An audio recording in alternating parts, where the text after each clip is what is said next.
8 M. Konoha. Shizune stood outside the office, knocking on the door. She better not be sleeping again, she muttered to herself. When she heard no response, she quietly opened the door and found Tsunade sleeping again. Shizune let out a sigh. Things haven't changed much around here. She walked over to her desk and found that the paperwork from yesterday was still not complete. She gently shook her mentor awake. Tsunade-sama, you can't sleep like this. What would people say if they saw you? Tsunade stirred and answered groggily. They can kiss my... Tsunade-sama, Shizune interrupted her, not wanting her to develop any more bad habits. It's time to wake up, Tsunade-sama. Tsunade got up and stretched. She yawned and saw the pile of paperwork increasing. Is it me, or is the paperwork breeding like rabbits? Shizune giggled. No, that's just from this morning. Tsunade groaned. I have half a mind to use a katon jutsu to make me a small bonfire.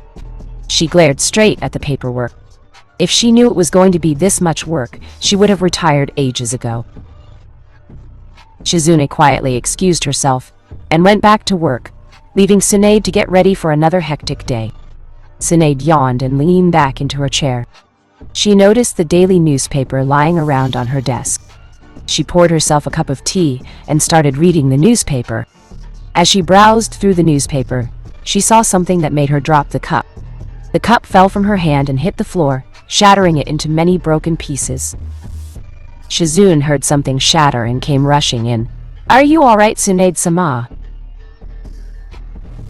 Tsunade slowly shook her head. She immediately ransacked her drawers, throwing away scrolls and papers while searching for something. Shizune approached her desk to see what the big commotion was. She started reading the newspaper for something unusual, but stopped reading when she saw Tsunade pull out a small piece of paper. The lottery?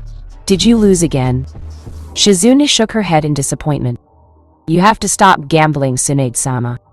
A hokage with a debt the size of a mountain isn't good for someone of your reputation. No, it's not that. Tsunade stared at the ticket. Shizune, I just won the grand prize. Shizune gasps. This was bad.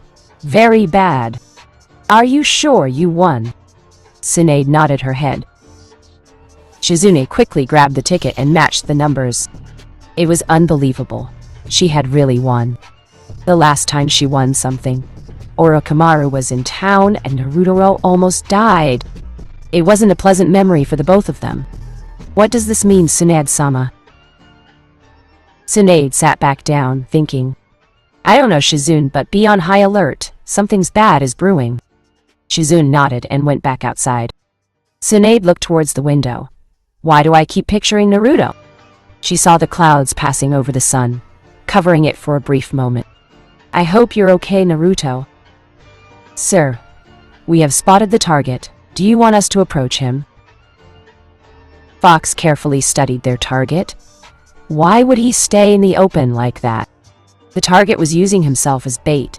He was luring them out into the open, waiting for them. Too bad that plan wouldn't work. Fox had all the time in the world. Tiger, stay down. It's too soon to attack.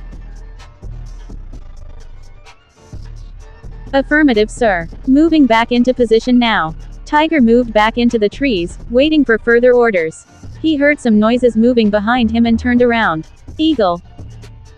A lean figure stepped forward, away from the shadows of the trees. Why aren't we going in there and just kill him? The target's just standing there. Eagle pointed to the man standing in the open yard. Before Tiger could answer, a voice answered the question for him. Because the place is carefully monitored and there are 3 guards at each end of the house, making it a total of 12 fully armed bodyguards. If you want to be stupid and walk into your future gravesite, be my guest. It'll be less paperwork for me to do. My question now is, why are you still here and not at your post? Fox appeared behind his team. Tiger and Eagle turned around. Sir. They both saluted. Forgive Eagle, sir, she's new to the squad.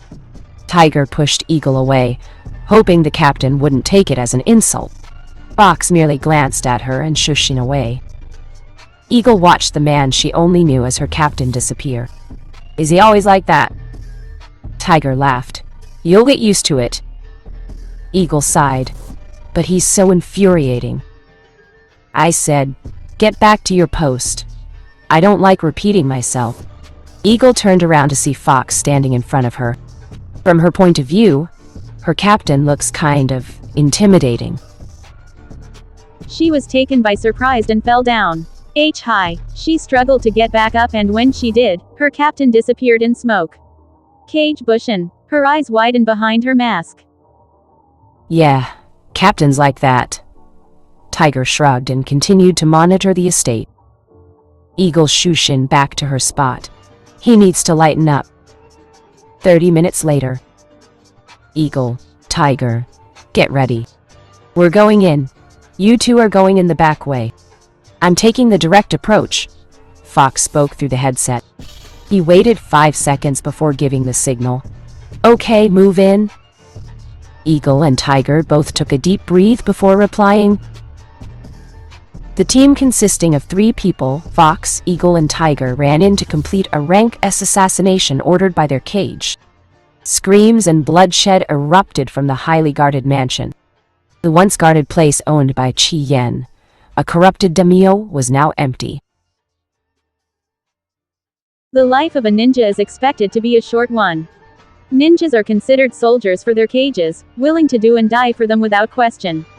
The best kind of soldiers are those that were willing to do whatever it takes to complete the mission, even if it means abandoning all your ideals just for this one moment. There are many paths in life, but yet, there is not a single path that a person can take which can be called the right path. The person known as Fox understood this. He understands the risks concerning the life of the ninja and knows that jobs like this one is strictly professional, not a child's game. Taichu, are we done here? Tiger asked as he walked into the room. Eagle shortly entered after him. The first thing she saw was over 20 dead bodies, all mutilated in one way or another.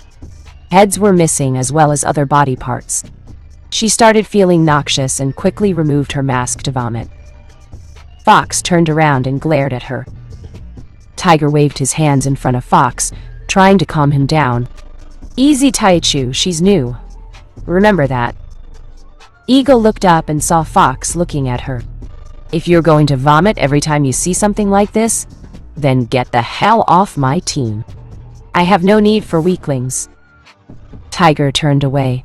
He felt sorry for Eagle. He heard the captain was one of the meanest people on the force. Eagle put back on her mask and stood up. Was it really necessary to kill everyone? She looked around the room. You didn't need to kill every one of them. Fox whipped out a scroll and sealed the head of Chi Yen into it. In this job, there can be no survivors. Better get used to it. We're leaving. Fox started walking away. Tiger followed. Eagle stared at her captain. There were obviously no wounds on that man, and yet, there were evidence of a battle that took place here. Broken swords, blood spilled all over, and the captain didn't even get blood on his outfit. She was caught up in her little analysis that she didn't notice that her captain was standing by the door. Are you coming, or are you going to keep vomiting? Do it on your own time and stop wasting mine. Eagle snapped back to reality and hurried to catch up with her team. It was almost midnight when the team arrived back in Konoha. Eagle was too tired to continue. She looked at her other 2 team members. They looked like they just came back from a walk. Sir, can we stop for a minute or something? She looked up, hoping he would be lenient for once. Fox turned back and saw her leaning over, using her knees as support. How the hell did you manage to pass the exams like that? Either the proctors must have pitied you or you bribed your way through. Eagle growled at him. She was too tired to put up with this shit any longer. She was about to lunge at him when Tiger held her back. Calm down. He's always like this. Just don't let him get to you, he whispered into her ear. Fox walked up to the front gate. Kotetsu, Izumo. Are you guys there? Who goes there? A grouchy voice yelled back. It's Ambu Team Fox reporting back from a mission. Izumo immediately recognized the Ambu captain. He wasn't someone who you could just give a single glance to and forget. Fox was a person who could be labeled cold and dangerous, and was known throughout Konoha. The villagers and ninjas alike knew and respected him as the Anbu captain. His enemies known to fear him as the Silent Storm. You wouldn't know where he was until you were dead. Just thinking about the man sent shivers down his spine. Izumo walked out of the box and bowed to him. "Go right ahead, sir. The Hokage is expecting you." Fox walked past the bowing Chunin without saying a word. Kotetsu sat there just watching the scene play out. He shook his head. Only a handful of people knew who the captain was, and even less knew who was really under the mask. There has been rumors going on that Fox is on par with Itachi of Akatsuki, who was rumored to be on par with Jiraiya of the legendary Sanins. He always got a kick out of watching Fox do his job. He gives off the silent, creepy feeling, but yet, at the same time, it felt cool knowing that Konoha has someone this strong serving under their Hokage. Fox looked at his team. Tiger was right behind him while Eagle was slightly lagging behind. He shook his head. "Both of you are dismissed. Get out of my sight." Tiger nodded and began to walk away, dragging Eagle with him. Fox shunshin out of sight, with one destination in mind. When Fox disappeared, Eagle gave him the finger. "What the hell is with that guy? It's like he got a stick up his ass." Tiger busted out laughing. "Captain's been like this since he enlisted 4 months ago." Eagle gritted her teeth. "God damn it. I hate him more than I hate the demon. If I had my way, both of them would have been dead by now." She gripped her knuckles and slammed the wall, causing some rubble to fall off. Tiger stayed back and observed her behavior. He shook his head. "He gave us the night off. I'm going back to relax. I suggest you do the same." He disappeared, leaving her alone. Eagle cursed the day she joined his team. She punched the wall one last time before disappearing as well. Fox walked through the hollow hallways of the tower. The night winds made the atmosphere a bit chilly. Fox didn't mind the cold. It was something that he liked. It was a refreshing feeling. He walked up to the Hokage's door. It was wide open. Tsunade always left it open because no one dared to walk in unannounced. Everyone except a selected few. The only time it would be closed is if she was sleeping or in a meeting. Fox stepped into the room and saw her furiously scribbling on the paperwork. When she didn't acknowledge his presence, he let out a cough. Tsunade looked up from her paperwork and saw Fox standing before her. Fox reporting in from a completed mission. "Hokage-sama." Tsunade got up from her chair and stretched. She let out a yawn before signaling Fox to close the doors. When Fox closed the doors, Tsunade took out a bottle of sake. "So, I take it your mission was successful?" Fox nodded his head. It went off without a hitch. He stood there, awaiting his next order. Tsunade took a sip of her sake. "You know, you can remove your mask when it's only the two of us." Fox stood there, not making a movement. "I don't feel like it, Hokage-sama." Tsunade gave him an angry look. "Maybe you didn't hear me. I wasn't asking you if you felt like it. I'm ordering you to..." Fox made no attempt to remove the mask. Tsunade sighed. "Please take it off. Naruto." Fox sighed before giving in. He lifted his hands up to his mask and slowly removed it. He opened his eyes and looked straight at Tsunade. "Hello, Tsunade-sama." Tsunade looked at the boy. The cheerful boy she once knew was gone. His body became tone. You can see the muscles perfectly on his arms and chest. His face has lost most of its baby fat, and it was no longer the face of a young teenager. It was the face of a handsome young man. Ever since he joined the Anbu ranks, he has undergone a complete transformation. No one would mistake him for the same brat he was years ago. She looked down at her sake saucer, and then at Naruto again. "Ah, screw it." She threw the saucer into the wall and started drinking from the bottle. "Naruto, have a seat." Naruto approached her desk and sat down in a chair. "I will have the report to you within the hour. What is my next mission, Tsunade-sama?" She put down her bottle before sitting back down. "Naruto, I think you're working too much. Slow down and enjoy life. Go out and get yourself another girl." Tsunade stopped herself in mid-sentence, realizing what she was about to say. Naruto sat there, showing no emotions whatsoever. Tsunade heard about the split between Naruto and Sakura. She heard it through the local grapevine, which they heard it from Ino herself.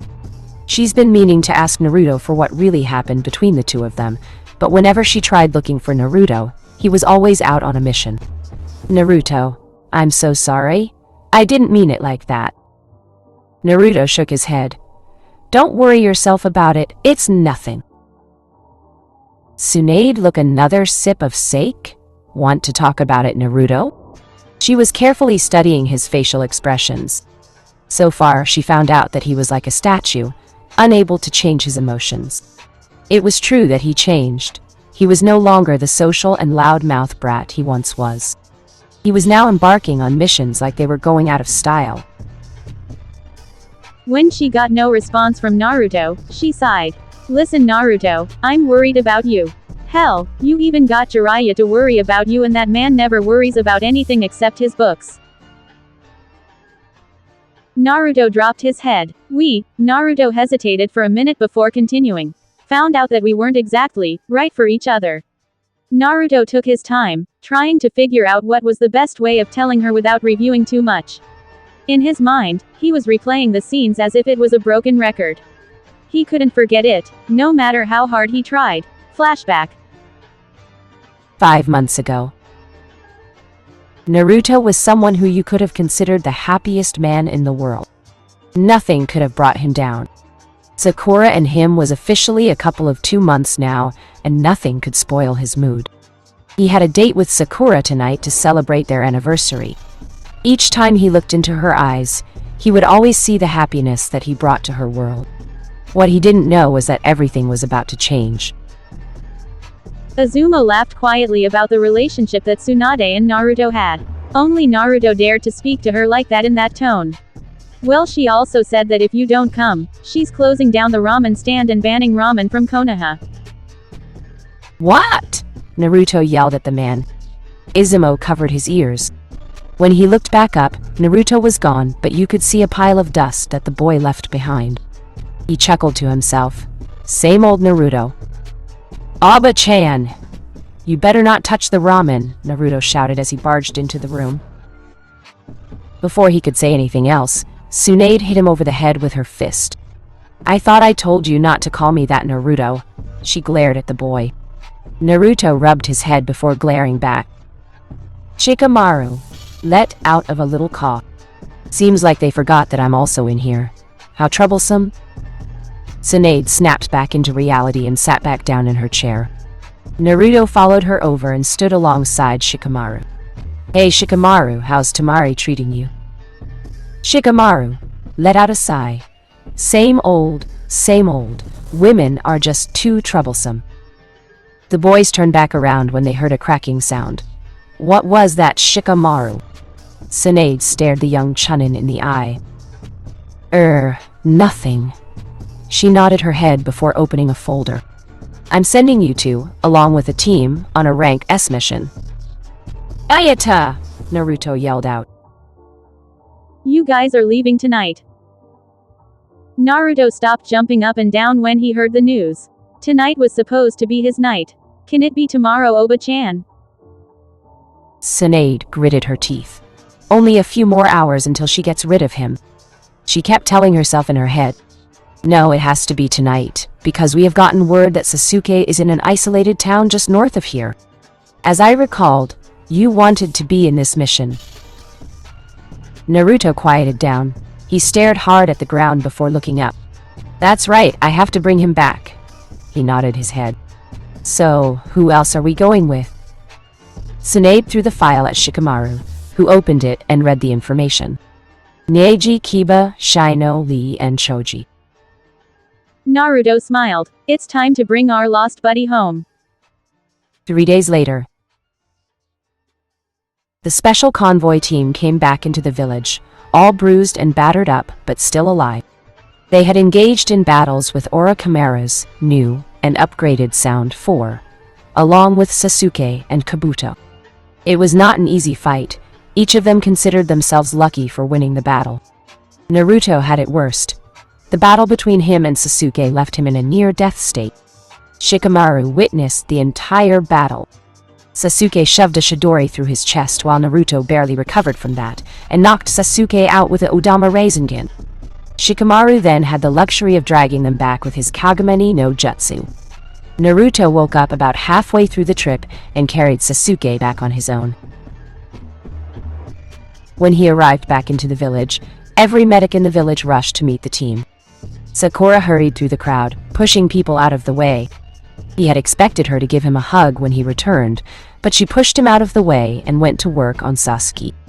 Naruto figured Sasuke needed more medical attention than him, so he let it slide, but as time went on, when he went to see Sakura, she was always busy with Sasuke. It was a week later when he walked into the hospital room and overheard their conversation. So Sakura, would you like to have dinner with me tonight if you're not busy? Naruto laughed in his mind. She wouldn't do that. She knows that I was going to pick her up and take her out to dinner tonight. Of course, Sasuke-kun. He couldn't believe what was happening. He continued to listen to their conversation. Are you sure? I mean, Naruto's been here waiting for you a lot. Are you guys going out or something? It's not really like that. Naruto's heart shattered into a million pieces at that point. He began to walk away quickly, not caring where he went. He bumped into Shikamaru and mumbled an apology while running out. Later that night, Naruto stayed in his apartment, fiddling with the necklace he was supposed to give Sakura. He was not in the best of moods, and he already cried himself out. There was nothing left to cry about. He heard a knock on the door, slowly got up and wondered who it was. When he opened the door, he saw Sakura standing there nervously. Hi, Naruto. Can we talk? He nodded his head and walked outside with her. So talk, Naruto said without looking at her. Sakura took a deep breath and hoped for the best. Naruto, I think we should break up. I need some time to myself to concentrate on my work. Naruto laughed to himself. You mean to study Sasuke? He stood up and closed his eyes. Okay, if that's what you want. Naruto stared at her for a second, looking into her eyes to see if she was under a spell or something. When he found nothing, he sighed. Sakura took one last look at him before leaving. I'm sorry, Naruto. Naruto watched her as she walked away. Naruto walked back into his apartment and drowned himself in sorrow. It was the next day when he saw Sakura and Sasuke in their regular training field, holding hands and lying next to each other. Naruto gritted his fist and left the area as quickly as he can. It was also the same day his whole world changed, where he enlisted in Ambu and quickly climbed the ranks into becoming the captain. Flashback end. You know I'm always here if you want to talk, Naruto. We all care about you, me, Shizune, Iruka, Jiraiya, Kakashi, all your friends. Tsunade looked at the boy. She couldn't help but feel sorry for him. The boy has been through a lot, and there will still be more troubles to come. She rarely saw the boy anymore. He was always busy with this and that, never showing up for any social events. She decided that it was time for action. Maybe she can bring the old Naruto back. Naruto, as for your next mission, it's ranked SS. If you accept, I'll go into details with you right now. Naruto's ears perked up when he heard that it was ranked SS. I accept the mission. Tsunade grinned. Your mission is to act as a regular civilian for the next 3 months. Consider yourself on a vacation, Naruto. Naruto frowned. Is this some kind of a joke, Tsunade-sama? I'm not laughing here. Tsunade glared at the boy for his rude outburst. Naruto caught on and calmed himself down. I do not see the logic behind your thinking, Tsunade-sama. Tsunade smiled at the boy. It's called relaxation. Trust me, you'll like it. Now get out of my office and start your rank SS mission. She started giggling as Naruto frowned, wondering what to do. He decided that he would think about it over some bowls of ramen. Naruto bowed his head and walked towards the door. Good night, Oba-chan? Tsunade's head quickly picked up to look at the boy to see if she really heard those words, but when she looked towards the door, it was already closed. He's back, sir. Should we begin now? A ninja kneeled in the middle of a dark room. A mysterious figure appeared before the kneeling ninja and nodded his head. Begin the operation immediately. Make sure to do this right or everything we planned up to this point will be for nothing. Right away, sir. The ninja disappeared into the shadows and the mysterious figure started laughing. It's only a matter of time now. Oi, old man. 3 bowls of miso, please. Naruto shouted out his order before sitting down at the counter. Tucci walked out from the back. Oh, it's you, Naruto. 3 bowls coming right up. Tucci went back into the back and prepared the noodles. A few minutes later, he came right back out with the 3 bowls of miso ramen. Naruto looked hungrily at the ramen. Tucci chuckled as he watched his best customer rapidly eat it. Slow down, Naruto, or you'll end up choking. Naruto finished his first bowl and slowed down.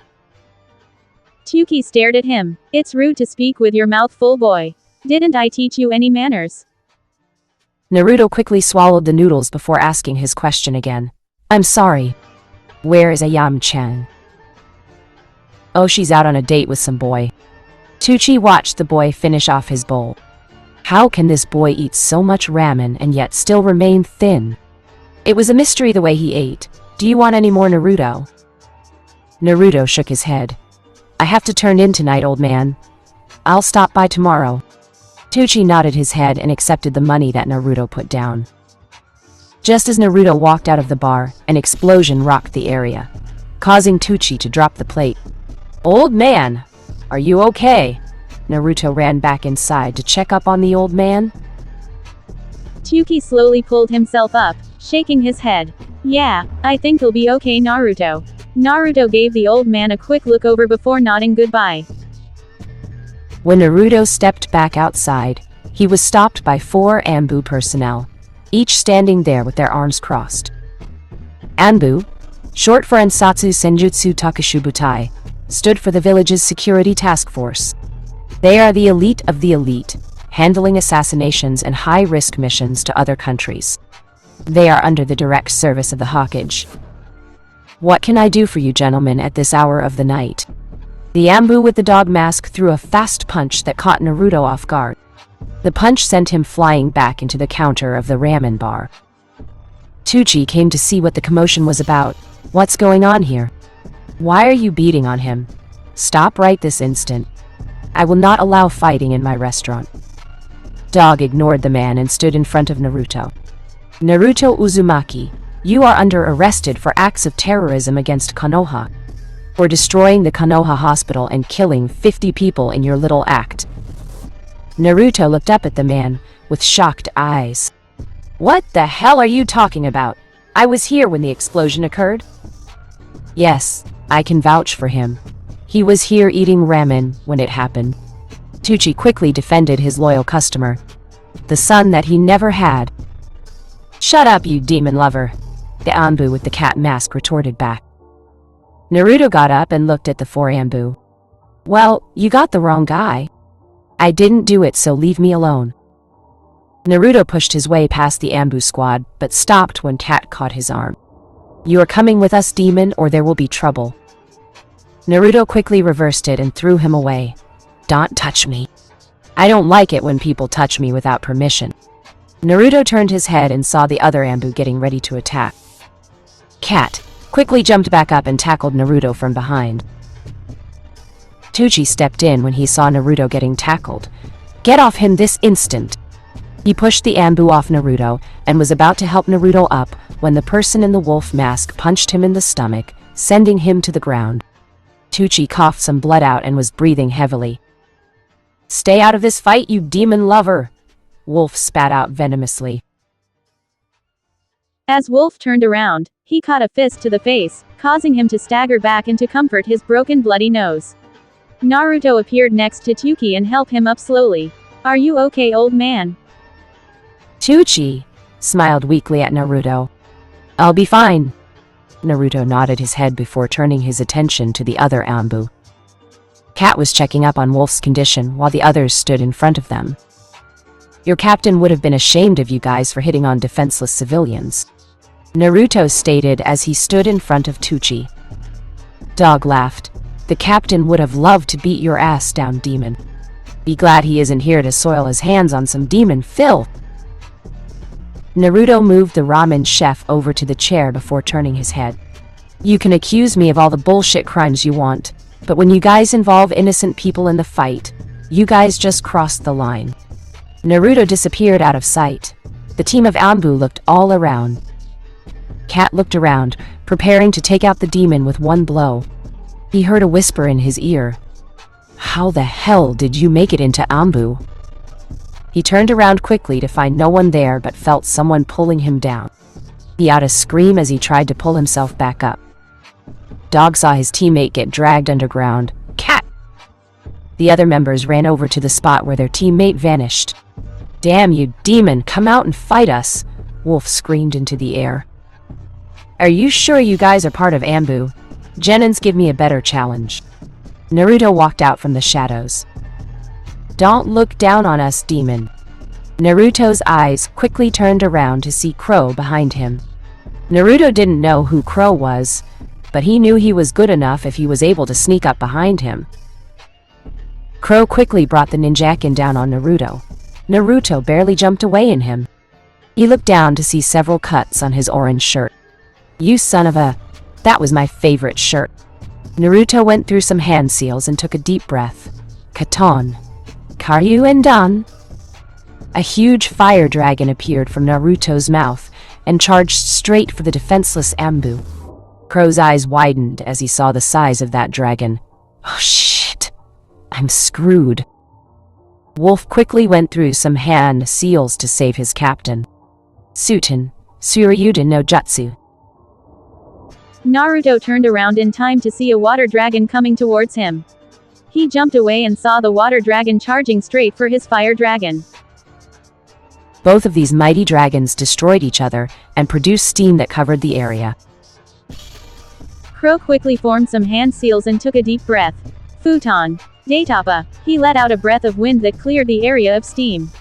The team of Anbu saw Naruto just lying there on the ground, not moving. Did we get him? Dog turned his head to ask his team for their opinions, but when they all shrugged, they moved in as a team. They slowly approached the body, not sure of what to make of the scene.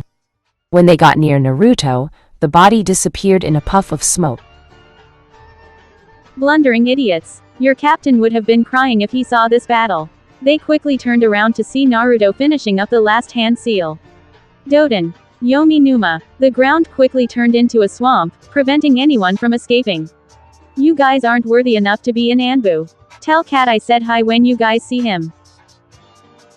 Naruto walked away as the rest of Anbu sank into the ground. Naruto quickly leaped away before the entire Anbu division came after him. He ran back to his apartment but found more Anbu there. He turned around and disappeared into a corner. Naruto walked into a narrow alleyway with a dead end. He moved himself into a corner and just sat there, wondering what was going on. What the hell is going on here? I know I didn't blow up the Konoha hospital. Many thoughts were racing through Naruto's mind. He looked up when he heard someone knocking over a garbage can. If you take one more step into this alleyway, I'll kill you in over 15 ways. He let out a small growl. He was not in a mood for more of this bullshit right now. Naruto! The voice called out. Naruto recognized that voice. Shizune-san. He saw the shadow of the figure slowly approaching him. Shizune walked towards him slowly, making sure it's the real one. It's me, Naruto. Naruto took out a kunai and held it where she can see it. How did you know I was here? Shizune saw the kunai and stopped advancing. Tsunade-sama saw your location through her crystal ball. She needs to talk to you quickly. Naruto nodded his head. As Naruto got up, Shizune noticed the bloodstain over his clothes. It's not my blood. Naruto quickly answered, before Shizune started asking too many questions. The two quickly shushed towards the Hokage Tower. Naruto entered through the window while Shizune entered through the door. Tsunade heard the door open and wondered who it was. Naruto. Right behind you. She quickly turned around to see the boy leaning by the corner. She then turned right back around to see who it was by the door. She let out a sigh of relief when it was only Shizune. Thanks, Shizune. Shizune quickly closed the door and entered the room as well. Tsunade took a quick glance at Naruto. Naruto, what in the world happened to you? I was attacked by Anbu and now they're currently disposed of. Naruto said in a cold tone. Tsunade shrugged off the tone. So what happened, Naruto? She looked at him. His clothes was a mess, and he looked like he'd been through hell. Naruto shrugged. I don't really know. Tsunade massaged her temples. Naruto, if you don't tell me, I can't really help you. Did you or did you not blow up the Konoha hospital? Naruto glared at her. Do you really believe that I would do something like that? Tsunade flopped down into her chair. No, but there are several key eyewitnesses that saw you entering and leaving as it exploded. The council is going to have a field day with this, Naruto. They have been looking for an excuse to execute you and now they may have the right reason. The two women looked at Naruto. He stood in his corner quietly, making no signs of conversation. Just tell me what you were doing, Naruto, and I'll help you out in any way I can. Naruto opened his eyes and stared at the door. The door busted open and the room soon filled up with Root members. Danzo casually walked in. Thank you for capturing the fugitive Hokage-sama. Tsunade gritted her teeth. What the hell are you doing here? Danzo smiled. Why, to capture and detain the killer, of course. We received word that he was making his way up here and I thought he was going to kill you as well, Hokage-sama. Tsunade slammed her fist down on the table. This is my room and you're intruding. Leave now or I'll throw you and your Root unit out. Danzo continued to stand there. Tell me you're not housing a wanted fugitive. Are you now Hokage-sama? The council won't like this when they hear that their Hokage is siding with the demon. How dare you! Tsunade yelled out. She glared at the man. She knew he had a point. She was already in trouble for having Naruto here, and she was risking everything if she let him get away. Tsunade sighed. Fine, take him away, Danzo, and I want a meeting with the council now. Shizune's eyes widened in surprise. What, Tsunade-sama, you can't be serious. Danzo smiled. As you wish, Hokage-sama. Naruto stared at the Root unit. He doesn't know much about them and he could sense that they were all trained to kill on command. He could escape now, but that would cause the entire village to be after him. Take him to the Rank SS Prisoner Center. His eyes widened when he heard Tsunade spoke of that. The Rank SS Center was one of the most unique and dangerous holding center there is in Konoha. What? Naruto yelled out. He began to struggle, which caused the Root unit to hold him back. Take him away. Tsunade sighed and pointed towards the door. Danzo smiled. You heard your Hokage. Do it. Naruto shot Tsunade a cold glare which Tsunade noticed but didn't respond. She was too busy convincing herself that this was the best thing to do. Shizune! Gather everyone now. Shizune nodded and disappeared. Tsunade watched as Naruto was taken away from her office. She started to break down in the middle of her office, hating herself for what was about to come. 30 minutes later. What the hell do you mean he's going to be executed at dawn? Tsunade brought her hands down to the table. She glared at the Council of Elders. You have no goddamn proof that Naruto was responsible for the explosion. We have our own eyewitnesses as well as sufficient evidence that shows him being responsible. Tsunade glared at the person who spoke up. Koharu returned an equally strong glare. If I didn't know any better, you guys were out to get him. Homura coughed. The clan heads have also came to a unanimous decision that he is to be executed for his actions. We have lived with the demon long enough. He is a liability to the village and everyone here. This meeting is over. Tsunade's eyes widened. What? I'm the Hokage here. I didn't say this meeting was over. Koharu stopped and turned her head. You're just a political figurehead. You don't have enough power to overturn the council's decision. She closed the door on her way out, leaving Tsunade to her own thought. Tsunade stared at the door, wishing that she could have bashed their heads in. Oh my god, Naruto, what have I done? Get up, you dirty demon. It's time for your trial. The guard kicked the bars, awakening Naruto. Naruto stirred for a bit, before rolling back on his side. Demon spawn, don't make me come in here. The guard took out a metal rod and started smacking the bars, disrupting Naruto's slumber. He didn't get any sleep the night before, the guard took pleasure in making his stay miserable, and he didn't get any food. He was pissed off at his location, he didn't have a bed and had to make do with the cold dirty floor, a demon hater guard, and all the demon haters in the village. Go stuff your face, you insolent fly. The guard's face turned red before picking a rock off the floor and throwing it at Naruto. Naruto felt something hitting him in the head. He stood up and glared at the guard. He ran and kicked the bars, scaring the guard. The guard saw Naruto approaching and tripped. Naruto started laughing. Ah, did I scare the big scary guard? The guard got up slowly. Laugh now, demon. I'll have the last laugh when I see your bloody body hang.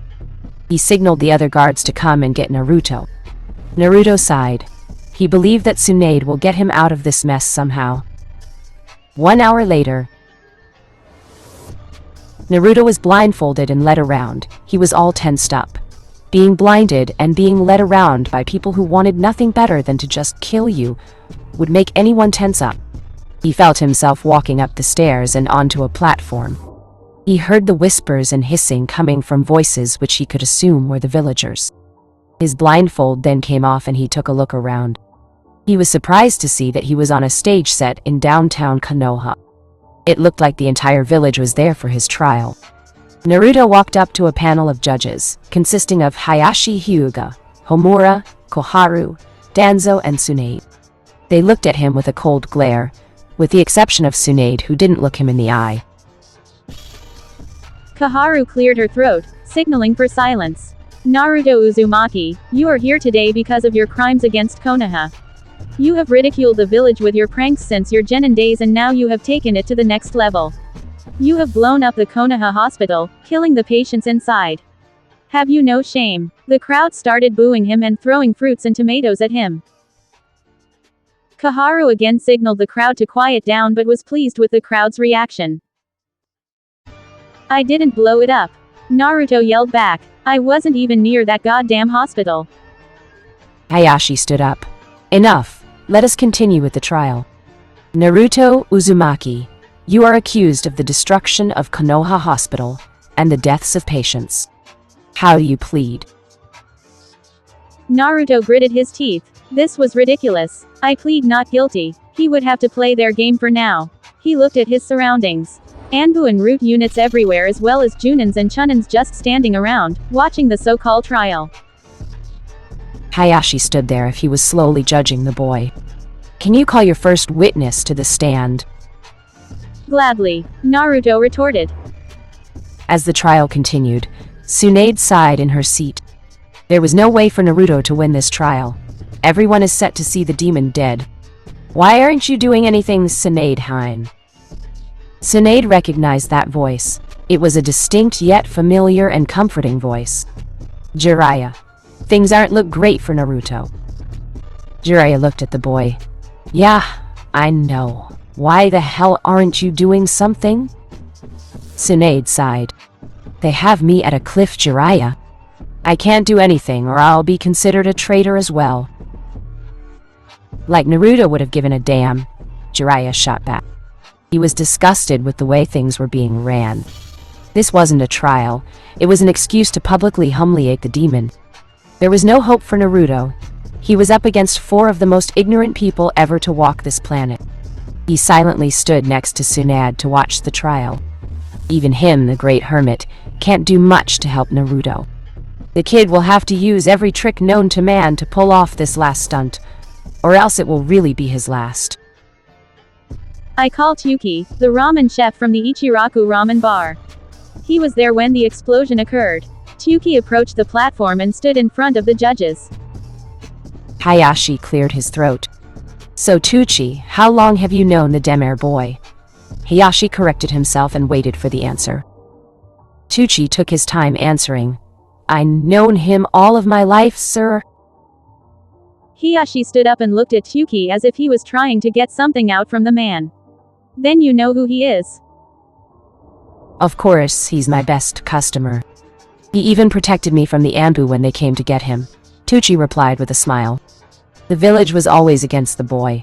This was his way of showing Naruto that he wasn't alone in this cruel world. What did he do to the Anbu that was sent to retrieve him? Tucci thought for a second. Well, first, they asked him to come for a crime he didn't commit, but he refused, and they started calling him a demon. And then they attacked him when he didn't comply with their orders. Hayashi smiled. I see. So he resisted an arrest because he had something to hide. Naruto scowled at Hayashi. That man was twisting words and explanations to his benefit. Tucci was surprised. No! The arrest made no sense. The boy was eating ramen in my shop when the explosion happened. There was no way it could have been him. Were you with him the entire time? Tucci thought some more. Well, no. I had to go and cook something, but the rest of the time I was there. Hiyashi smirked at Naruto. There we have it. The boy could have created a cage bushin and sent it to attack the hospital in your absence. Thank you for your time, Tuki. Tuki looked shocked at the Hyuga head. He was about to say something but stopped when he was escorted off the platform. As he passed Naruto, he gave him a small smile. I'm sorry, Naruto. Naruto shook his head. It's okay, old man. Thank you for being here. Tucci walked off the stage. Naruto turned his attention back at Hayashi. You conniving bastard! How dare you twist the story around? Naruto started to leak out some killing intent. You're in my house now, Uzumaki. I call forth Danzo to the spotlight. Naruto glared at the man who took his time walking onto the stage.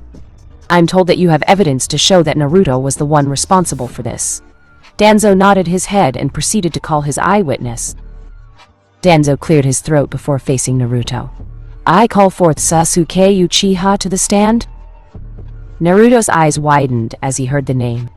Sasuke was the last person he would have thought to be on the stage. Sasuke walked up to Danzo and Hayashi. Sasuke Uchiha. Where were you on the night when the hospital exploded? Sasuke took a deep breath before answering. I was walking home with Sakura when it happened. We were a block away from the hospital when we saw a window shatter and someone jumped out.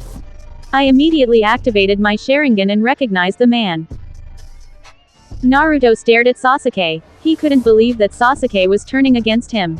Who was this man, Sasuke? Sasuke took another deep breath and pointed at Naruto. It was him, sir. He was wearing the same outfit that he is wearing now. What? Naruto shouted. Stop this bullshit. You know it wasn't me, Sasuke? Naruto shrugged off his guards and walked up to Sasuke. If this is some joke, Sasuke, I'm not laughing. Playing with people's lives is sick. Naruto stood in front of Sasuke's face and held him up by the collar. The crowd started screaming. You know it wasn't me, you bastard! Hayashi immediately took action. Someone contain him now. Naruto was pulled back by 5 Anbu. The crowd started chanting death to the demon. Hiyashi raised his hand to silence them once more. How can you be sure it was Naruto, Sasuke? Naruto is a master of the cage bushin and used it most effectively against me when he was fighting to take me back to Konoha. Naruto stared in disbelief at the last Uchiha. What did he do with the cage bushin, Sasuke, during your fight? Sasuke gripped his knuckles tightly. He made a Rasengan with a clone to distract me while the real one snuck behind me and hit me on the stomach with a Rasengan. The crowd gasps. Naruto stared at him in disbelief. What the hell, Sasuke? Why don't ye? Silence, demon. You have done enough damage. Hayashi glared at Naruto and had more guards to restrain him. Get your hands off me! Naruto tried to remove the guards off him but failed. Hayashi turned his attention to several Anbu standing next to Naruto. Get your captain here now. We might need him for security purposes. I'm afraid we don't need to, Danzo interrupted Hayashi. Tsunade gasped at Danzo. He knows, that bastard knows. Danzo smiled innocently towards Tsunade before smirking at Naruto. Your Anbu captain is right here. Danzo pointed his cane towards him. Everyone looked around, trying to see if he was really here or not. Naruto Uzumaki, otherwise known as the Silent Storm, or better yet, Our Ambu captain. Everyone stared at Naruto. Everyone was in shock. Their demon was the one in charge of the entire village's security and defense. Isn't that right, Tsunade-sama? Danzo smiled at Tsunade. Tsunade gritted her teeth and nodded. She had no other choice right now. The spotlight was on her. That demon is our captain. A fellow Anbu shouted from the crowd. Danzo nodded. He has been watching you all, monitoring your every movement, waiting for the perfect moment to strike. Naruto growled. He was already hating the man. There was nothing else to hate about him. He stared straight at the tiny man. When I get out of here, Danzo, mark my words, I'm going to make you regret the day you ever took your first breath of air. Naruto tried to break away but failed when more Anbu jumped onto the platform and restrained him. See the threat he just made? It shows that he is no longer stable to be your protector, your so-called Anbu captain. The crowd had started yelling and spitting at Naruto. Tsunade saw enough of this. Stop this now, she shouted. We all have secrets. Naruto's sect. Secret is something more. Danzo interrupted her. I say it's time we abandon the third silly law. We have nothing to hide anymore. What do you judges say? Most of them nodded their head, which left Tsunade speechless. Stop. The third may be dead, but we do not disobey a man's last wish. Have you no honor? Jiraiya appeared in front of Danzo, staring him down, daring him to continue. The Ambu holding Naruto back tensed up as Jiraiya turned his attention to them. Release my apprentice now or you'll go through me. The Ambu reluctantly released Naruto. Thanks, Iro-Sennin. Naruto dusted himself off. Danzo frowned at the turn of events. What can I do for you, Jiraiya-sama? Jiraiya stared at the man. This man was so despicable on so many levels. That law is not to be broken. It is meant to be kept with our generation and is to die with our generation. Why don't we just ask the crowd that? The crowd started shouting and yelling, which caused Danzo to smile. Looks like you just gotten your answer. He turned around and faced the crowd. We, the judges of this trial, have finalized our answer. We have came to the conclusion that Naruto Uzumaki, the man known as the Silent Storm, the Kyuubi no Yoko, will be sentenced to death for his crimes of attempted murder of one Sasuke Uchiha, and the death and destruction of Konoha Hospital. The crowd started cheering. Silence. This trial isn't over. Are there anyone who's willing to testify on Naruto's behavior? Jiraiya yelled over to the crowd. Everyone quieted down once again. He waited for someone to speak up. Come on. Aren't you his friends? Jiraiya growled. This was unbelievable. No one stepped forward to help. Naruto was scanning the crowd looking for his friends.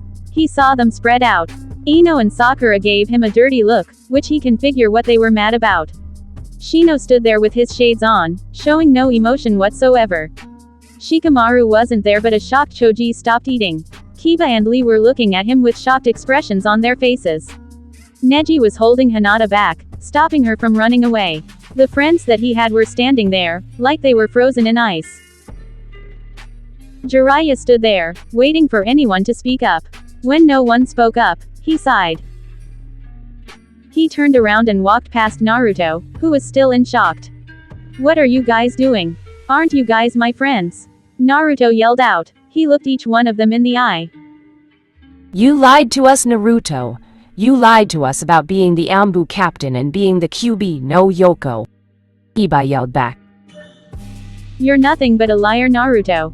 You even tried to kill Sasuke and you're the Kyuubi as well. I thought I could trust you, but now. Sakura yelled out.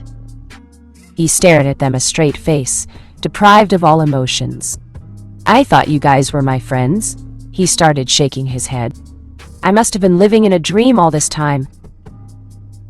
Go to hell, demon. He looked to his right, to see a familiar face. It was Eagle trying to lunge forward but Tiger holding her back. I knew you were a bloody demon when you slaughtered all those people. The crowd started chanting, "Death to the demon." Naruto started to back away, fearing for the worst.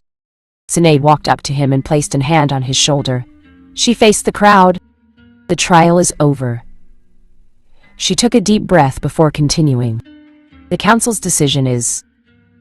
Naruto stood there with his eyes closed. If Tsunade was going to do something, it better be now. Death. Naruto opened his eyes in shock. Death. The word echoed through his mind. He looked at the person who he could have called an older sister or a motherly figure. She started walking away but took a quick look at Naruto, who was quickly surrounded with Anbu.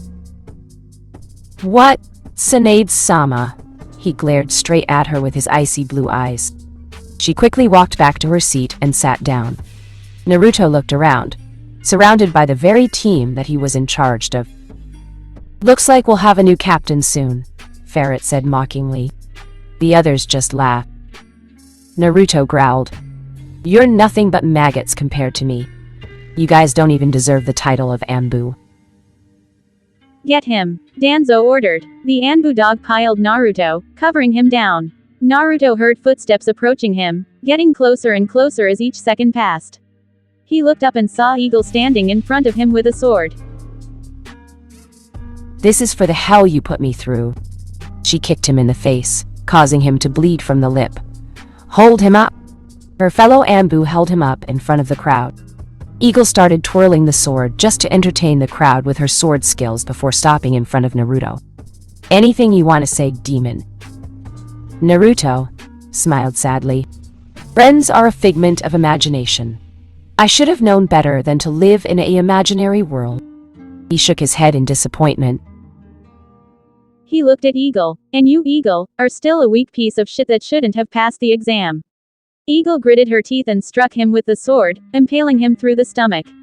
She yanked the sword out and watched blood spray all over the place. Naruto ignored the pain and started laughing. I swear to God that even if I have to go through hell and back, I will come back and kill you all. He glared straight at the crowd before turning his head to the judges. They all shuddered. Those were the coldest blue eyes they ever seen. Die, demon. As Eagle brought the sword down to strike his head, Naruto unleashed everything. He released the power that he was holding back, the power of Kyuubi and himself, the power of one. Red chakra bombarded the area, blowing everyone away. His wounds started healing at a rapid rate. He walked up to the judges. You wanted to see a real demon. Well, you got one right in front of you. Naruto released even more chakra, blowing the desk away. It was an understatement to say that they were scared shitless, but they turned pale, even in Hayashi's case. Several Anbu tackled Naruto away from the elders, trying to protect them. Naruto laughed as he saw the pitiful attempt. Die. With a quick swipe of his chakra, the Anbu were shredded into pieces. Koharu turned around to see Jiraiya just standing there. Jiraiya-sama, oh thank God you're still here. She immediately bowed to him.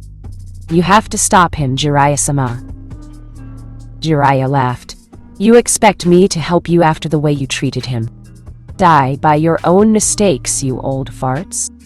You will not be dragging me down with your pitiful choices. She was shocked as she watched him walk past Naruto without doing anything. Naruto turned his attention to the judges, approaching them slowly, the chakra blowing everything away. Before he took another step, he was hit with a Gatitsuga. Naruto gritted his teeth, ignoring the pain. Kiba! As Naruto staggered back, he heard a familiar voice. You are within the range of my divination. Naruto turned around, only to find Neji in his stance. Hake Haiku Niju Hachisho. As Neji attempted to strike, Naruto smirked. He caught Neji's wrist and kneed him in the stomach. Is this demon enough for you? He flipped Neji over and threw him towards Hayashi. Naruto flipped through some hand seals with ease and whispered, Futon Dai Tapa. Winds of great magnitude blew everything and everyone away.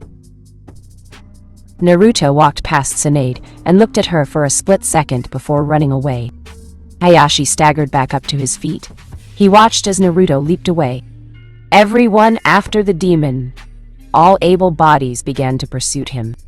Tsunade stood there, recalling the events that just took place. A pair of crimson eyes watched from afar. He shook his head. Konoha's own ignorance will be their own downfall. He continued to hide in the shadows, waiting for the moment where he shall make his grand entrance. Naruto kept running, trying to create as much distance as he can between his pursuers and himself. He felt his heart beating faster and faster. He couldn't believe what just happened. He wasn't stopping for anything, not anymore. There was nothing left for him here. The only thing he had left in this village was his execution date, and he was sure as hell that it was one date he will not be keeping. Naruto looked over his shoulders while he was running away. He could make out maybe 5 or 6 ninjas currently hot on his trail. He frowned. He had done those fools a favor by running away and not killing their remaining ninjas, but yet they still send them to chase after him. The council must be stupid for sending these young ninjas to their deaths. His battle did not concern these ninjas. It was with the people who sentenced him to death that he had an issue with. Them, and only them. Naruto increased his chakra output, causing him to gain a burst of speed, leaving his pursuers in his dust. Naruto leaped from a tree branch, easily clearing 3 buildings and landing on a wide-open rooftop before disappearing. As the ninjas reached the point where Naruto disappeared, they looked around, trying to figure out what just happened. Kiba-san, where did he go? Kiba stuck his nose up into the air and sniffed, trying to find the right scent. He let out a low growl. He wasn't known as Konoha's best tracker for nothing. He once caught the scent of a missing ninja that was 100 feet away. If he could do that, why couldn't he smell Naruto's scent? It should be easy for someone like him. Split up, he's covering his scent somehow. Kiba barked out several orders, sending the men to search the 4 corners of the village. Kiba smirked. Let's see if you can hide now, you coward. He stood on the rooftop, surveying the surrounding area for any changes. A gust of wind blew towards Kiba, causing him to shiver against the cold breeze. Why do you resent me, Kiba? A hollow voice whispered into the wind, causing Kiba to turn around. To his surprise, he found no one there. His eyes told him no one was there, but his instinct was screaming danger. He turned back around and met face to face with an old friend. What did I ever do to you? Kiba stepped back, surprised by the sudden appearance of the ex-captain, Naruto. This was the man who was known as the Anbu Captain, the man who the other villages marked as the Silent Storm. Did I ever hurt you? Naruto stepped forward, trying to find some answers. Stay back, demon. Kiba quickly regained his focus and threw a kunai towards Naruto. Naruto stood there, motionless as the kunai came towards his face. With a quick swipe, the kunai was split into 2. Kiba's eyes widened. The kunai was forged from the hardest metal. There was no way chakra could have done that. He noticed that Naruto's right hand was folded up, like it was gripping something. Consider this a warning. If you follow me again, I will dispose of you and everyone else who stands in my way. Naruto stared at Kiba with his cold, empty eyes. There was nothing left. Naruto could see the anger and fear in Kiba's eyes. Everyone has turned against him. The entire village was against him. Was there truly no one left in this village that believed him? Naruto felt his heart breaking as these thoughts occupied his head. Kiba! Naruto heard someone shouting Kiba's name and jumped away in time to avoid an incoming kick. Lee, Neji, Naruto said their names slowly as he landed away from the trio. It would seem like reinforcement has arrived. Naruto felt his lips changing into a slight frown. Their timing couldn't be any worse. Turn yourself in, Uzumaki. Neji stepped forward, determined to bring Naruto back to justice. Naruto's eyebrows rose. Do you believe their lies, do yo? Demons have no right to speak about lies, Neji barked out. Naruto found that comment amusing. His scenes went crazy when he saw Lee disappear in front of him. He saw a kick coming from his left side. Naruto raised his arm to guard. Lee threw a hard left kick, but was surprised to see Naruto already in position to counter. Naruto caught hold of Lee's kick and threw him to the ground. He quickly put his right hand over his throat. Move 1 step, and you will be visiting Lee annually at a graveyard. Kiba was about to step forward when Neji stopped him. Don't. He's holding a blade somewhat near Lee's throat. Naruto saw Neji with his Byakugan activated, This was an interesting turn of events. Neji was able to distinguish his weapon now. Naruto moved his hand slightly, causing Lee to wince at the pain caused by the invisible blade. Smart move, Neji. Naruto looked straight into the Hyuga's eyes. I will say this once more. If you come after me, Konoha will have 3 more deaths to mourn for. Naruto made his point clearly by causing some blood to leak out from Lee's throat. You won't get away with this, Uzumaki. You have nowhere to run. The Hyuga prodigy pointed out. They had the upper hand here. Naruto laughed. It wasn't a warm laugh. It was a cold, empty laugh. The laugh of someone who didn't care anymore. Listen to yourself. Do you think you won because I'm trapped here? I'm not known as the Silent Storm for nothing, Neji. Neji glanced at him. Just a few more seconds. He had to keep Naruto's attention focused on him while he brought Lee some more time. Luckily for them, Naruto didn't notice Lee's hand movements, which was slowly reaching for the kunai pouch. In a few moments they would be able to apprehend the demon. Make this easy on yourself, Uzumaki. Maybe the council will spare your life. Naruto shook his head. The council members are fools. The people in the entire village are fools. I was an even bigger fool for trusting you guys. Friends? What a useless word. Neji saw the moment of opportunity. Naruto was preoccupied with his speech to be paying attention to his hostage. Big mistake. Now Lee. Lee quickly knocked away Naruto's right hand and with lightning-fast motion, he quickly rammed the kunai into Naruto's chest, just barely missing the heart. Lee pushed the kunai in, making sure it was going in. Naruto staggered back, taken by surprise from Lee's actions.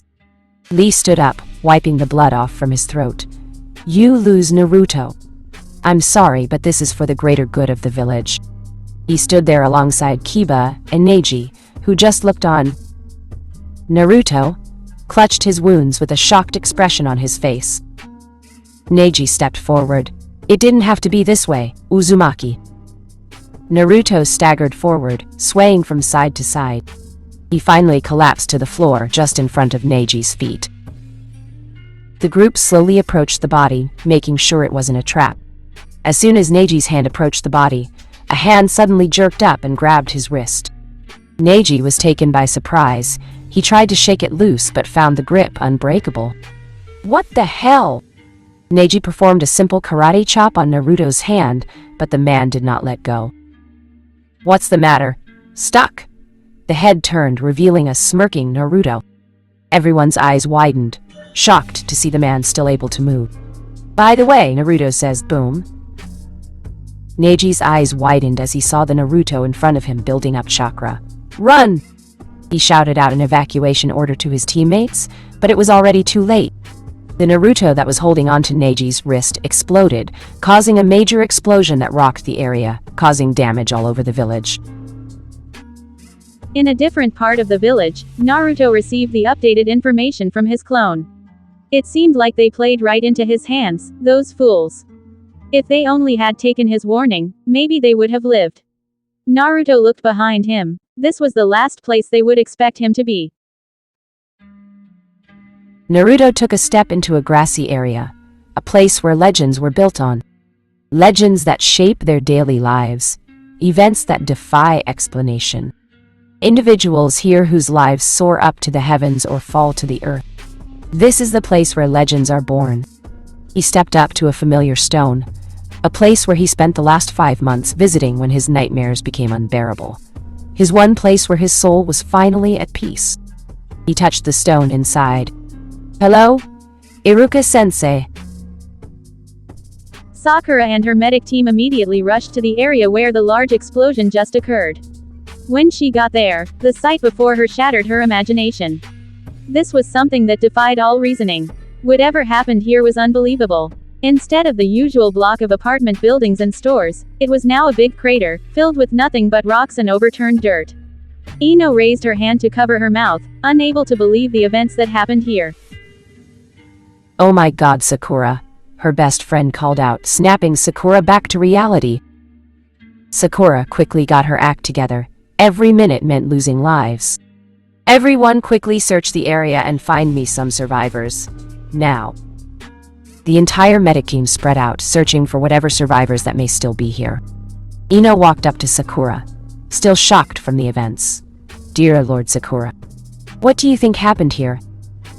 Sakura shook her head, praying that there were still some survivors alive under the mess. "I only have a couple of guesses." "It's been a while, Eruka-sensei," Naruto's voice showing some emotion. "I'm sorry that I haven't visited in a while." He touched the spot where Eruka's name was engraved onto. "Things have been a bit hectic around here." Naruto chuckled to himself. Things weren't even hectic. Hectic was just a nice way of putting it. Things were thrown upside down and then rearranged beyond recognition. It was just a disaster. Maybe if you were here, things could have been different. Just maybe if I were a little stronger, you would have been alive. Maybe if... Naruto's voice started to crack, tears starting to form in his eyes. Maybe if it was me, then this village would have been better off. He fell down to his knees, letting his tears hit the soft earth, the place where he considered his home for the last 20 years. His mind drifted back to the man who he considered family, his older brother. He remembered the day like it was yesterday, the day when his older brother died. Only a few people have tried to talk to him about it, but it didn't work. Naruto was always busy, occupying himself with work so his mind wouldn't think back the event. It was hard, but he always managed to get through life. This was the way he lived it, the only path that was open to him. A breeze of wind blew through the area, carrying some leaves along with it. A faint sound emerged from the winds, almost like it was trying to say something. Naruto picked his head up, responding to that voice. The voice sounded so familiar yet so far away. It was the voice of someone that he hadn't heard in a long time, Aniki. His eyes looked up, trying to find the person he missed most. He lowered his head in disappointment when he saw no one. "I'm sorry I couldn't be the person you wanted me to be. I'm sorry for everything." Naruto continued to cry, oblivious to the person walking up behind him. "Naruto?" Naruto suddenly jumped up, surprising the person behind him. Naruto found his hands at the man's throat, inches away from crushing the man's windpipes. He was shocked that someone had disturbed him while he was in his special place. The one place where he considered himself safe. His face turned from shock to surprise. "Kakashi, sensei." Naruto finally realized who the man was. The white-haired man that stood before Naruto, the great copy ninja Sharingan Kakashi. Kakashi did the only thing that he could for Naruto. The man hugged him. For the first time since Iruka's death, Naruto never had another hug from someone who has felt the same pain as him. Naruto felt all his mental barriers failing. The emotions that he held back since his death came rushing to the surface. Naruto cried on the man's shoulder, letting out his pain that he was carrying on his shoulders for the past few years. "It's okay, Naruto. It's going to be okay." This was the man who the village labeled as a demon, the bloodthirsty killer that was better off dead. If only they got past their ridiculous pride, they would see a suffering human being, a man who was innocent of all crimes, a man who was carrying a huge burden on his shoulders. Naruto cried for a good few minutes before drying his tears.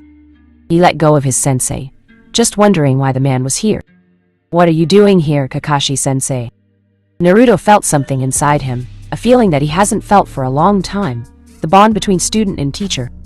He felt himself transported back to his genin days, when they were only student and teacher, not a demon that was being hunted down by the village's ninja. "Are you here to kill me?" Naruto stood there waiting for the man's answer. "No, this place does not need any more bloodshed. This is a place for the fallen, not a place for blood. Besides, I always come here to speak to Obito as well." Naruto lowered his head, feeling at ease for the moment. The two stood there for a moment, enjoying the silence. Kakashi caught scent of something in the air. It was the scent of metal. "Naruto, you should get out of here. Ninjas are coming." Naruto nodded his head. He looked at the hero's memorial stone one last time. "This is goodbye forever, Eruka-nishan." Naruto turned around, disappearing into the wind. Kakashi smiled under his mask. If the events turned out differently, that boy would have become the best Hokage this village ever had. "Kakashi-san!" A loud voice knocked Kakashi out of his own thoughts. Kakashi turned around, wondering who else could be here. When he turned around, he saw a group of chunins with their kunais out. Did the demon come over here? Kakashi sighed before walking over to them. So they sent chunins as well. The leader of the pack, a big chunin, nodded. The chunins quickly scanned the area for any signs of Naruto. They have also sent out several ambu units as well. All able ninjas are to regroup and gather by the front gate. So did the demon come this way? Kakashi tilted his head, his eyes showing some amusement. With a quick left hand, the big chunin went down. Aware of what just happened, the remaining chunins backed away. What are you doing, Kakashi-san? Kakashi blurred out of sight and proceeded to knock out the rest of the team. I can't allow you guys to do this. I'm sorry. The medic team had been digging for the past 10 minutes, trying to uncover something. So far, it was just rubble after rubble. Sakura-san, I found something. Sakura quickly moved towards the man, hoping that he had found something useful. As a field medic, you have to be prepared for everything that was to come, but this was one thing that Sakura wasn't prepared for. When she got there, her eyes widened, her hands quickly covering her mouth, unable to speak. Ino saw Sakura's shocked look. She walked over there to see what happened. Ino went into shock as well, unable to believe that this was happening. The medic team uncovered the body of a well-known ninja, a very familiar one, Kiba! Ino and Sakura both shouted. Kiba was no longer the man he once was. He had burns all over his body, and his body was badly bruised. If it wasn't for his armor, he would have probably been in worse condition. Sakura quickly searched for a pulse. Come on, Kiba, don't die on me here. She found a pulse, but it was low. Very low.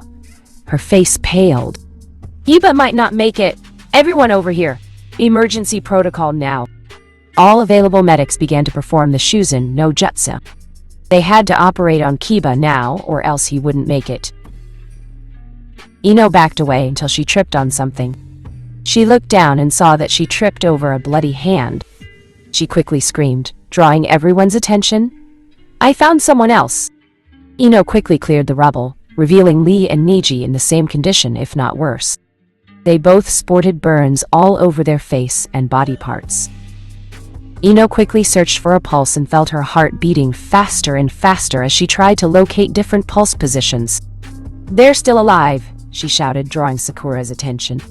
Their pulse was low, which meant their condition was in a critical state.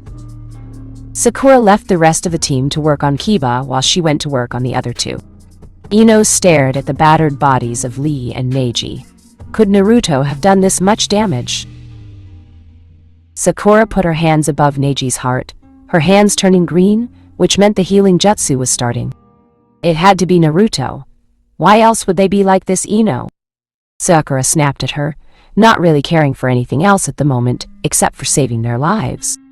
Ino quickly got the picture and went to work on saving Lee. Tsunade looked at the mess that stood before her. The impractical stuff like tables and chairs were overturned and people were all over the streets. Lucky for them, Naruto only blew them away with winds and not with anything else. She was lucky that no one was critically injured, except for those Ambu who was stupid enough to get in his way. She was quickly approached by the elders, who each had a stern look on their face. Tsunade, did you see what that demon did? We have to quickly assemble our forces at the front gate. He will surely try to leave the village that way, Koharu immediately pointed out. The demon was already loose inside the village. There was no telling what could happen. Don't worry. My root unit is already on the job, pursuing the demon as we speak. Danzo smirked. Pretty soon Tsunade will have no choice but to resign, and then it would be his time to shine. The third Hokage was a fool to let that boy live. He lost count of the number of times he had confronted the third about executing the boy, but was merely turned away, stating that the demon was no harm to the village. He silently laughed at the third, almost wishing he was alive to see this day. Tsunade looked around, looking for a particular person. Damn it, Jiraiya, where did you go? If only Jiraiya was here, maybe he could talk some sense into these old farts. She continued to look around. No sign of her old teammate anywhere. Tsunade, we're ordering all our forces to stand guard in front of the village gate. Homura spoke up, catching Tsunade's attention. Gather everyone and go, she half-heartedly shouted out. She watched as the elders disappeared, with ninjas slowly getting up and following them. Shizune appeared next to Tsunade, standing by her side. Do you think he's going to be okay? Shizune quietly asked. For his sake, he better be. Tsunade felt her knees giving out and was about to collapse until Shizune caught her, providing support to help her to her feet. Oh, Tsunade-sama. She helped her mentor up, and the two of them slowly approached the front gate. The village of Konoha, one of the greatest hidden villages to ever exist, was in turmoil. Destruction and death was reeking from the great village. Both villagers and ninjas alike were running in fear that the great demon, the Kyubi no Kitsune, was released. The very beast that their yondaime gave his life to seal away. Naruto quickly ran towards the front gate. If he can exit the village in one piece, then he would be safe. No ninjas would dare to follow him into the openness. No one would expect him to just waltz out from the village using the front gate. He was pretty sure the walls were being watched. Naruto leaped off from another building, forgetting stealth and just quickly using his speed to leave the village. Naruto caught another chakra signal. Wait, not one, but a few chakra signals approaching quickly from behind. He decided not to fight, but to escape as soon as possible. He saw a blur appear next to him before spearing him into a nearby building, sending him through several walls before landing on the grounds of an alleyway. He cursed his luck. He was about 300 yards away from the gate and he was caught. Naruto looked up and saw the person who tackled him, Sasuke. Sasuke stood there, staring Naruto down. Get up, Naruto. He just tackled Naruto through a couple of walls. It couldn't have hurt him that much. Get out of my way, Teme, Naruto growled, or I'll go through you. Naruto slowly got up, easily matching Sasuke's height. Several Junins appeared next to Naruto, surrounding him completely. The Junins cracked their knuckles, anticipating that a fight would come. You can't beat all of us, Naruto. Sasuke spoke up, making a clear point. Naruto looked around. Chances of escape were low, and he knew that all those missions had given him the skill to analyze his environment carefully. That wasn't the only thing missions taught him. They also taught him survival skills. When plans don't work, which was 80% of the time, improvise and execute. Sasuke saw Naruto's hand twitched and quickly unsheathed the kusanagi. He disappeared and reappeared next to Naruto's right side, trying to catch him off guard. Naruto quickly blocked with his kunai. Metal against metal, both sides struggling for dominant control. Naruto matched Sasuke's strength with his own, with both sides not giving up. The other Jounins quickly jumped in, trying to lend support to Sasuke. Several Jounins proceed to make some hand seals before performing their jutsus. Sasuke saw the humongous fire dragon coming towards him and quickly jumped out of the way. Naruto saw it coming as well and leaped up, only to be greeted by a drop heel kick from another Junin. Naruto knew he was surrounded. There was no way out. He kept dodging the series of punches and kicks from the Jounins. While Naruto was busy dodging the Jounins, he kept one eye trained on Sasuke, who was the most dangerous out of all of them. Sasuke continually went in and out with a series of punches, trying to throw off Naruto's rhythm. He couldn't keep this up much longer. Naruto found himself backed into a corner, with no chance of running. It's over for you now, Naruto. He saw Sasuke above him, coming straight down with the kusanagi aiming for a vertical slash. Naruto gritted his teeth. There wasn't much to do. His options were limited to just a few now. Sasuke quickly came down on Naruto but was surprised when he saw Naruto blocked his attack.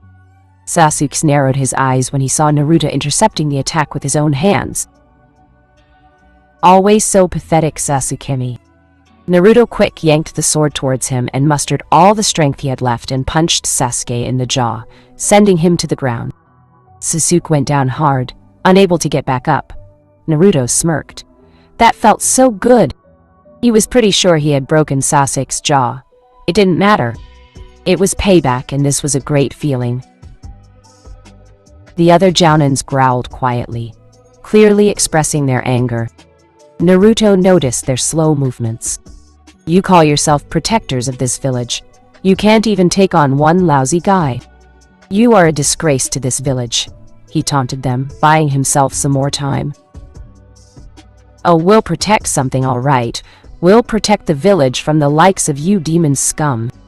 The closest Junin spat out. They approached him slowly, which Naruto hated. If they ran at him all at once, he could have taken them all and won, but they were playing it safe. The slower they walked, the more they were alert to Naruto's actions. The group of Jounins suddenly all ran towards him, with their weapons held out to kill.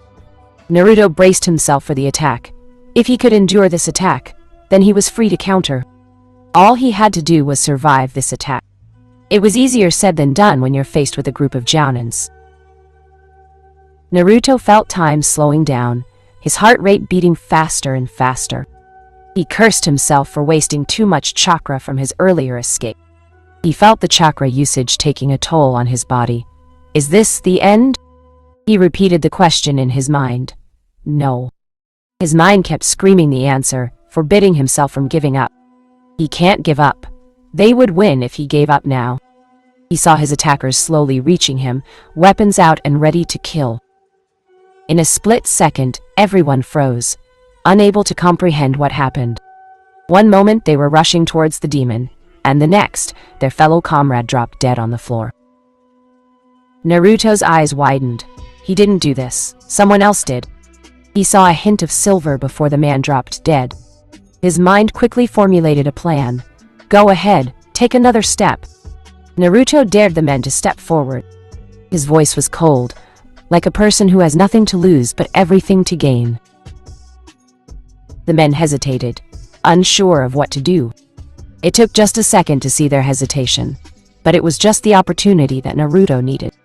He focused some chakra into his right hand, summoning his wind blade. It felt like second nature to summon it, but he still winced at the pain. He dashed forward, his hand aimed to kill. Within moments, he killed 3 and left 1 critically injured. He turned his head to the one that was still alive. Looks like I missed. He pointed his sword forward, aiming straight at the wound he inflicted upon the man. Pressing it lightly, the man squirmed against the pain. You probably think of me as a demon. Wait, no. You do think that I'm the QB, but after the events today, I would say that you guys are the ones who should be considered demons. Naruto dispelled the sword. The man looked like he didn't have much fight left in him. He leaned over to inspect the man. You look like a decent man. How would you like to bargain for your life? Naruto took a deep breath. He felt his body screaming in pain, yearning for a break. That bastard fox decided to cut off all connections with him at this critical time. Just great. The man whispered something, but Naruto couldn't make it out. He asked again. What's that? I can't hear you. The man took a deep breath, finding his voice to answer Naruto. I said my name is Taiyu Mashino. The man grunted, feeling the pain.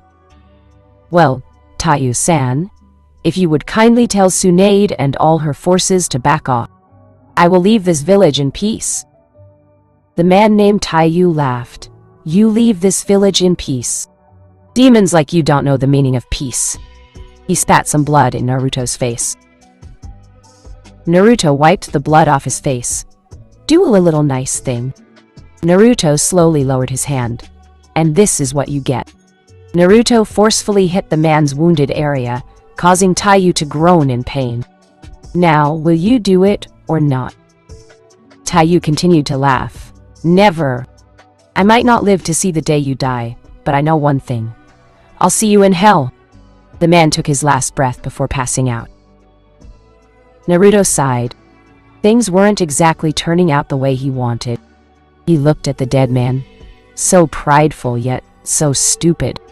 They were like sheep being led around by a shepherd, not questioning why to do this or that. People are by nature manipulative and only work for themselves. This was a lesson that he learned the hard way. As Naruto slowly got up, he felt a great amount of pain erupt from his body. He saw blood coming out from chest. He turned around and saw Taiyu standing there, clutching his wound with one hand and the other one thrusting the kunai into his chest. Taiyu laughed. "I told you I would see you in hell. Now burn, demon." Naruto gritted his teeth, trying to ignore the pain. He quickly pulled away from Taiyu and yanked the kunai out. He immediately shoved the kunai into Taiyu's throat, killing him instantly. Naruto collapsed on the ground, trying to form the hand seals for a medical jutsu. He chuckled to himself. It was ironic. He never thought there would be a day he would need to use it on himself. Damn the fox. As Naruto painfully finished the hand seal and began healing, he felt another presence in the alleyway. He scanned the area without interrupting his healing process.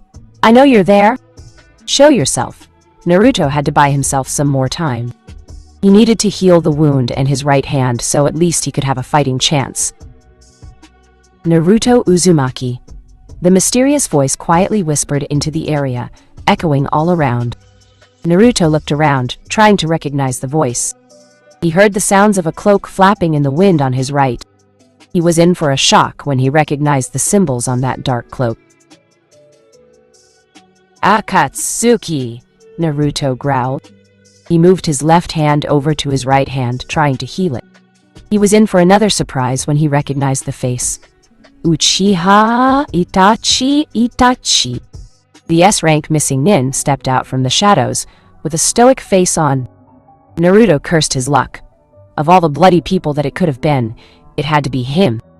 After the hell he just went through, there was no way he can walk away alive from an Akatsuki member.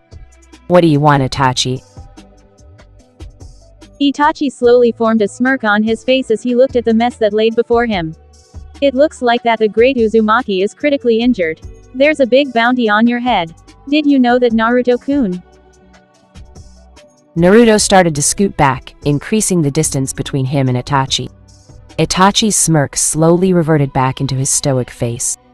He drew a blade from underneath his cloak. Naruto stared at the man who was responsible for single-handedly wiping out the Uchiha clan in one night. Uchiha Itachi.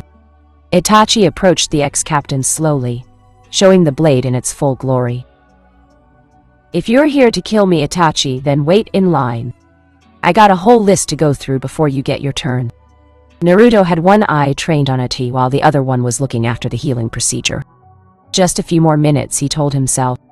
A few more minutes and he can at least have a chance to fight back. Itachi raised his sword and dashed forward. Shit! Naruto saw Itachi running forward and he was backed into a corner.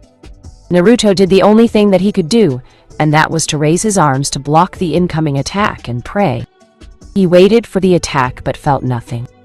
He knew Itachi should have reached him by now, but where was the blood and pain? Naruto slowly lowered his arms and looked around. He saw Itachi standing in front of him, holding a sword soaked in blood. He checked his body. It wasn't his blood, and Itachi surely wasn't stupid enough to stab himself. He heard a thud behind him and turned around. A body dropped to the floor. Naruto turned around, surprised to see that there was a person hidden there. He then realized that he missed the man due to a genjutsu placed on the area. Naruto slowly picked himself up, steadily leaning against the wall, watching the missing nin as he slowly put the sword away. "I should kill you for just being here, Itachi." Itachi let out a small chuckle. "Do you really think that if you kill me here, Naruto-kun, they would take you back?" Itachi pointed his fingers outside the alleyway, at the scene of several villagers currently running to safety. "Why would you go back to a village where they hate you and scorn you like a plague? There is much you don't know about Konoha, Naruto-kun. I came here to offer you a deal." "A deal? What kind of deal?" Naruto's interest was piqued. There wasn't any other options left open that he could take. "We would like it if you would join our ranks, Naruto-kun." Naruto shook his head. "No way. You guys are wanted for a reason.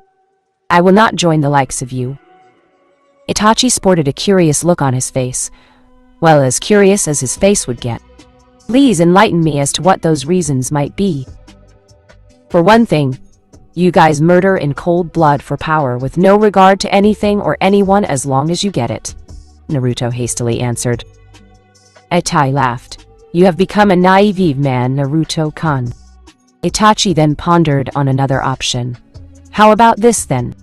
Follow me outside the village and hear the real truth about the village before deciding if you want to join us or not. There had to be a catch.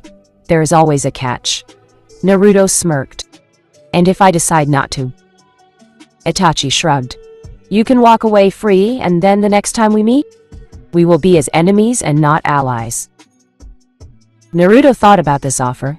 He had nothing to lose but a lot to gain. Fine. Naruto held out his hand to seal the deal.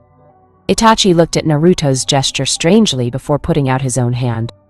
Naruto grabbed it and shook. So let's leave? Itachi shook his head. The deal was that you had to get out. I won't help you.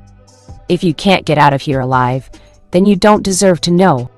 With that, said Itachi, stepped back into the shadows and disappeared.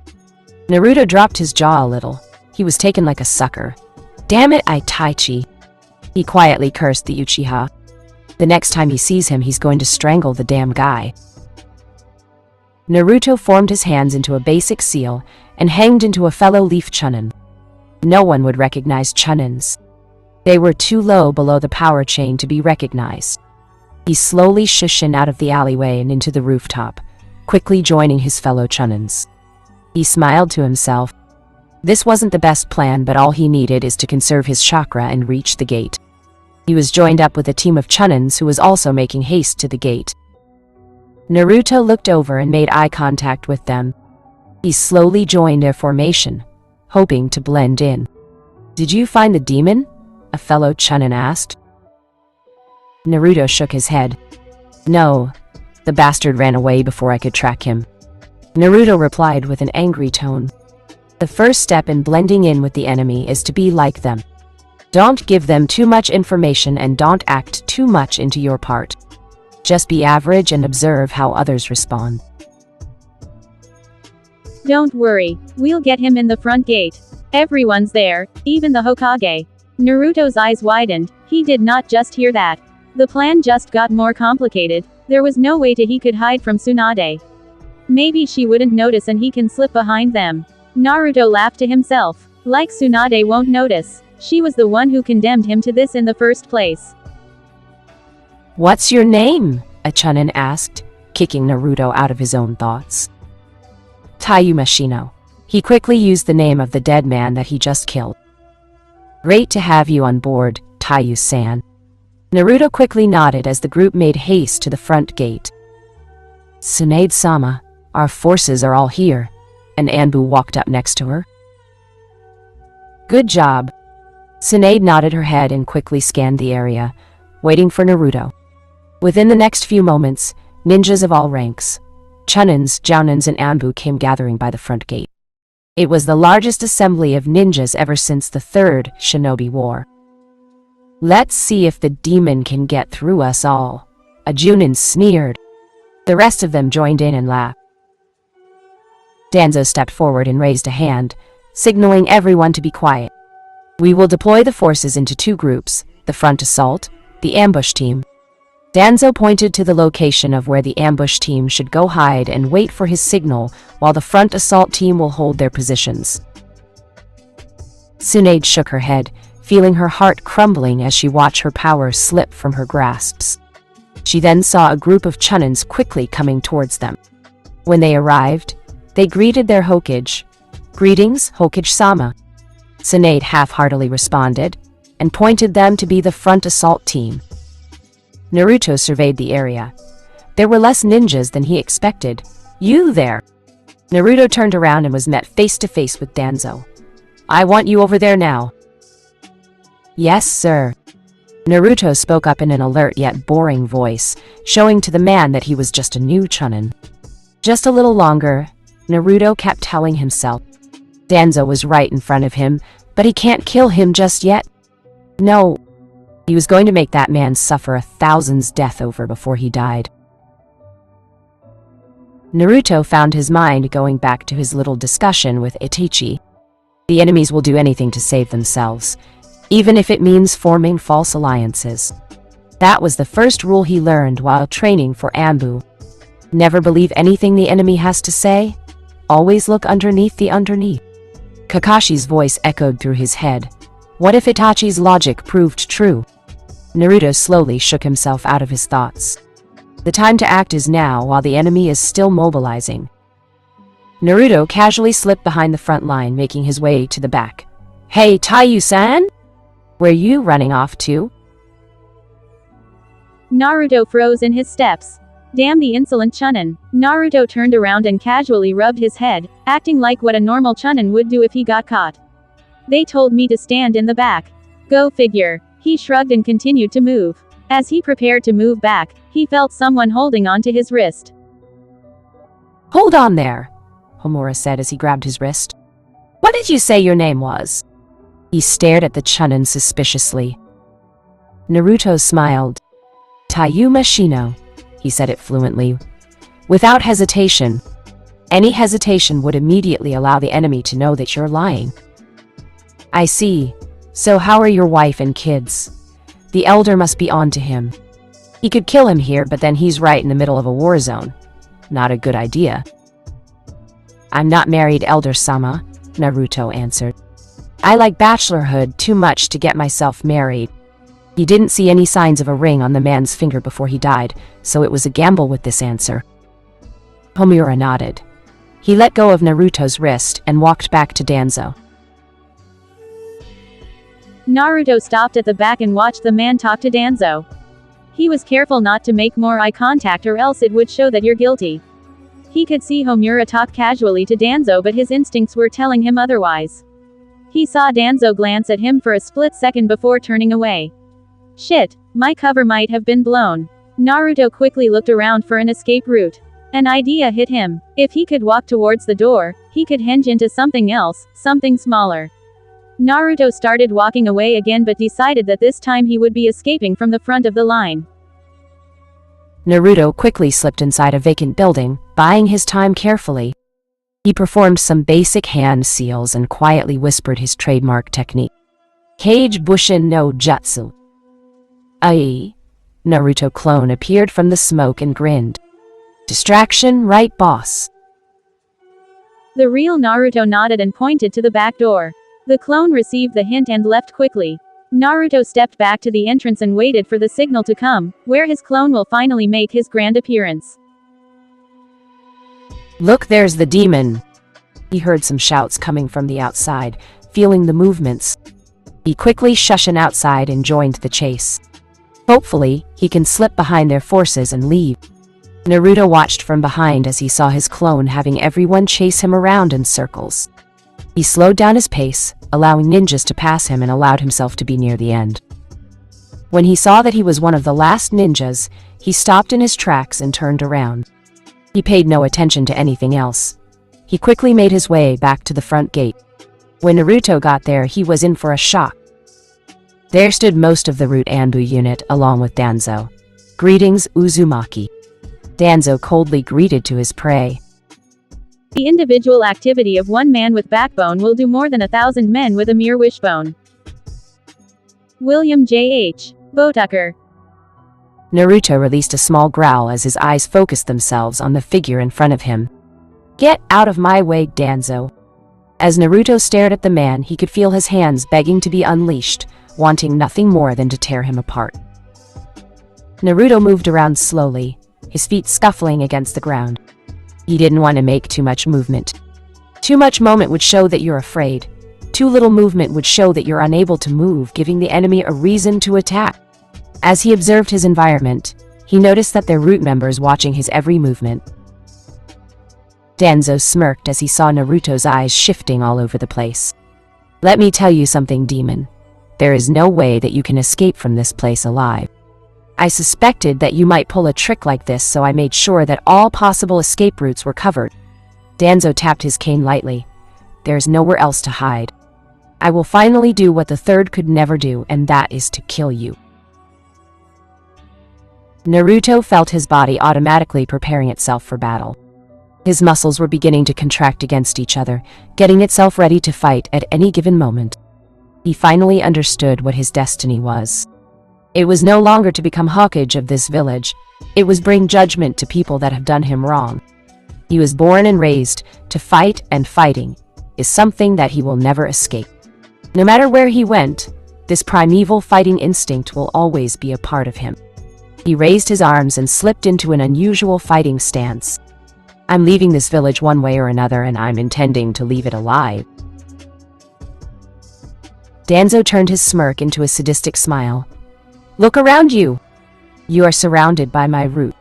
They are the best of the best, far superior than your average Anbu. Without any given warning, every member of Root threw kunais and shurikens towards Naruto.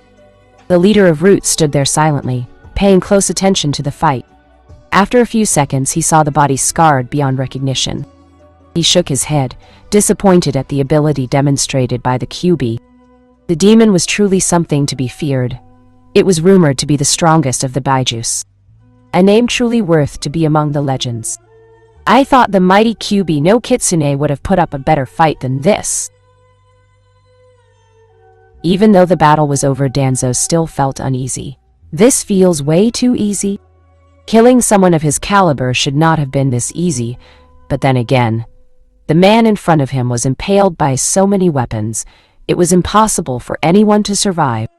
It was a shame, though. If the third had let him take the boy as he wanted, none of this would have happened. There were many issues surrounding Konoha he disagreed on, but there was no use trying to change the past. Instead of mourning over it, there is the future that one can take control of, and now, it would finally be his time to get what he deserved.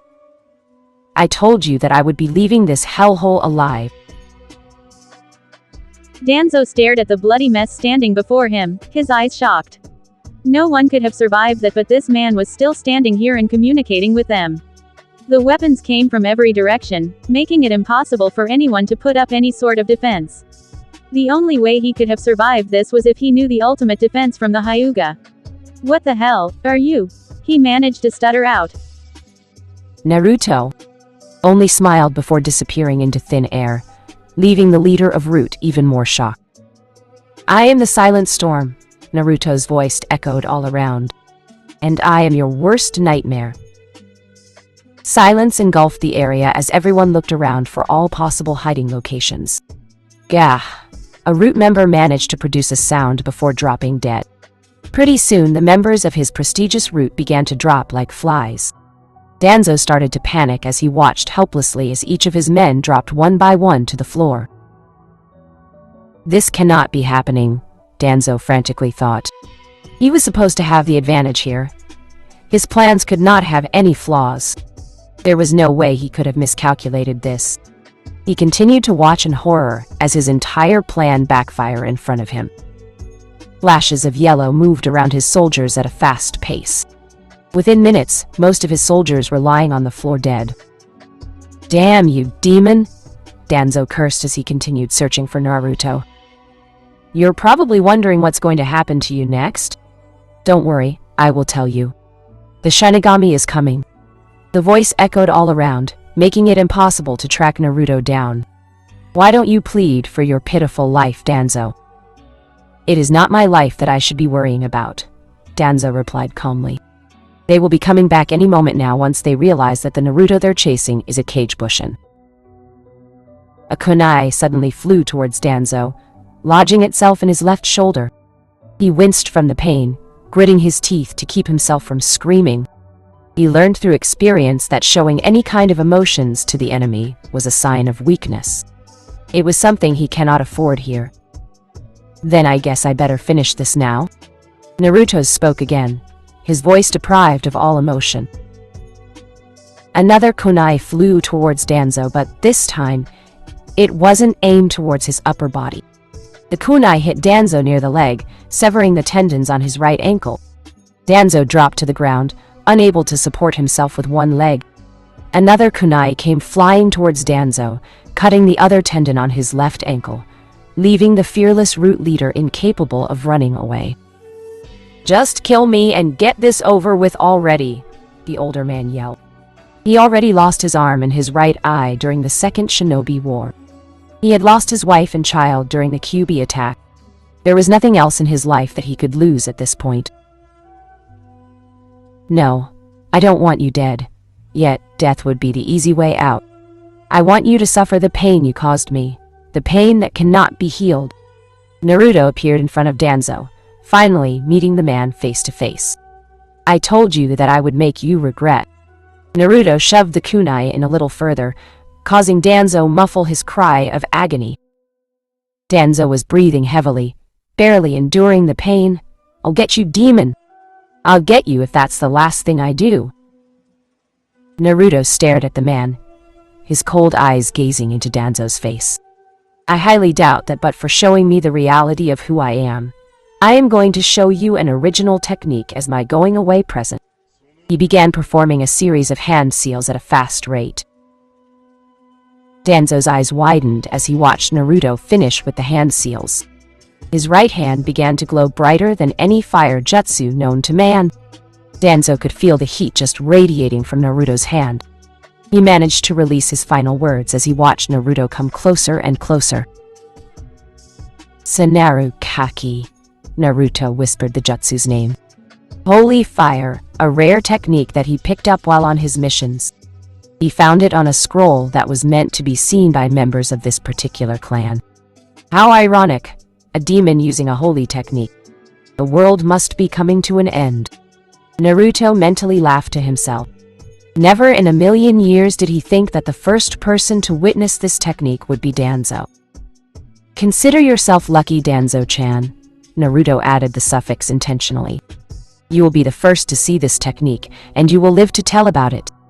Naruto reached out and grabbed Danzo by his neck, smiling at the effects caused by the jutsu.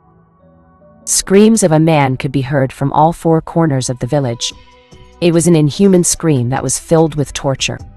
If anyone witnessed what truly happened there, they would have been plagued with nightmares for a lifetime.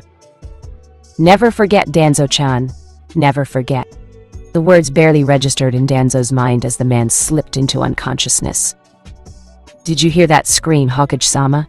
It sounded almost inhuman, a chunin called out. He shuddered at the scream. It sounded so brutal. Tsunade stopped in her tracks, trying to decipher what she just heard. Then it hit her. She quickly turned around and saw the Naruto that they were chasing disappeared into thin air. Quickly, everyone turn around now. Tsunade yelled. She concentrated some more chakra on her feet before taking off in the opposite direction, leaving everyone behind. As she leapt between buildings, she had a faint idea of what happened back there. Some fool probably got into a fight with Naruto and he was probably dead, judging from that scream. When Tsunade got back to the front gate, the sight before her made her stomach twist and turn. The stench of blood was so strong that it was overwhelming. If she wasn't a former field medic, she would have vomited from the things she saw in front of him.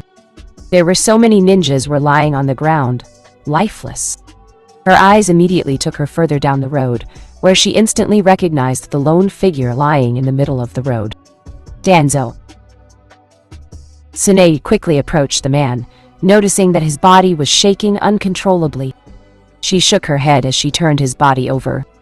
As much as she hated this man, she cannot bring herself to let him die. Before all else, she was a medic, and a medic's first rule is to always heal people before asking them questions. While a patient is in the hospital, enemy and ally alike are treated the same way. A hospital is meant for treating the wounded, where people can make amends, not create war. She was relieved when she found a pulse still beating from within the man. Her eyes trailed down his battle-worn body, noticing the huge burn scar by his neck. Dear Lord, she muttered to herself. Who could have done such a thing? She examined his neck. Those burns were serious, and it will definitively serve as a reminder for the rest of his life. Hokage-sama, come take a look at this. Tsunade turned her attention to the person calling her. She walked over to the fallen ninja.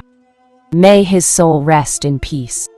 She lowered her head, giving herself a moment of silence to pay her respects to the fallen. These wounds, Hokage-sama, they were all done to the throat. Poor guys, They were probably dead before they even knew it. Very precise work too. Tsunade took a closer look at the ninja's fatal wound. The person who inflicted the wounds obviously had skill. She looked around at the other ninjas, noticing a pattern here. All the people that died here were root members and Danzo himself was lying here as well. She looked towards the unconscious man. Not even you deserve this. She started walking away, thinking back to the damage done by this single person. She now knew who could have possibly done this and it was too painful to admit it. There was only one man who could have caused this much chaos, one man who had the power to become the next Hokage, but fate intervened and denied him that right. Naruto Uzumaki, what have you done? Hokage-sama. We spotted the demon up ahead and will proceed to give chase. An Anbu appeared besides her, waiting for her orders. Tsunade shook her head. Cancelled that order. This wasn't a favorable situation for them.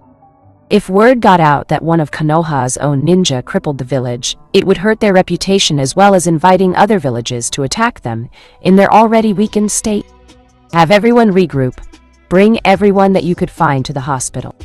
If they are still breathing, I want them there now. Tsunade barked out, trying to salvage whatever hope was left. Naruto pasted the front gate, stopping to acknowledge the beauty and history behind it. He remembered this gate well. This was where he received his first beating as a child from some drunken villagers. He took a deep breath as he walked outside. He felt his chest being lighter somehow, as if a huge weight has been lifted. It was no longer his home, no longer his prison that tortured him on days out. It was just a memory now. The next time I'm back Konoha, it's going to be a bang. Naruto held out his palms, forming a Rasengan on each one. Rasengan. He thrust his palms straight into the wooden gate, causing it to be reduced to nothing but splinters. There were no remains of the gate from the powerful attack. It left behind only small remains of what once stood a tall, proud gate. I hope they enjoy the new look.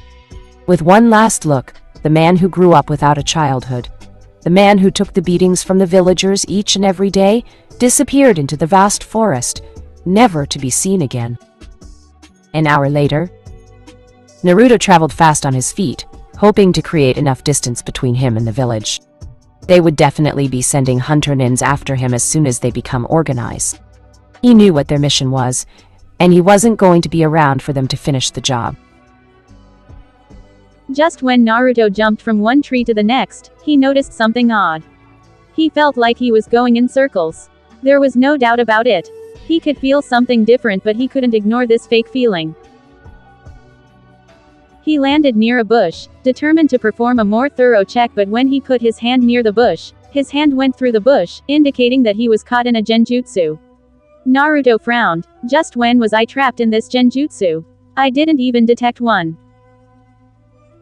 He recalled one of his earliest lessons from Ero Sennin. The easiest way of breaking out of a genjutsu is to overload and disrupt the chakra flow. The Sannin's voice echoed through his head. He closed his eyes and began the process.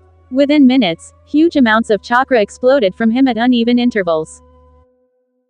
When Naruto opened his eyes, his surroundings was completely different than before. His senses went on high alert when he felt another presence coming from behind him.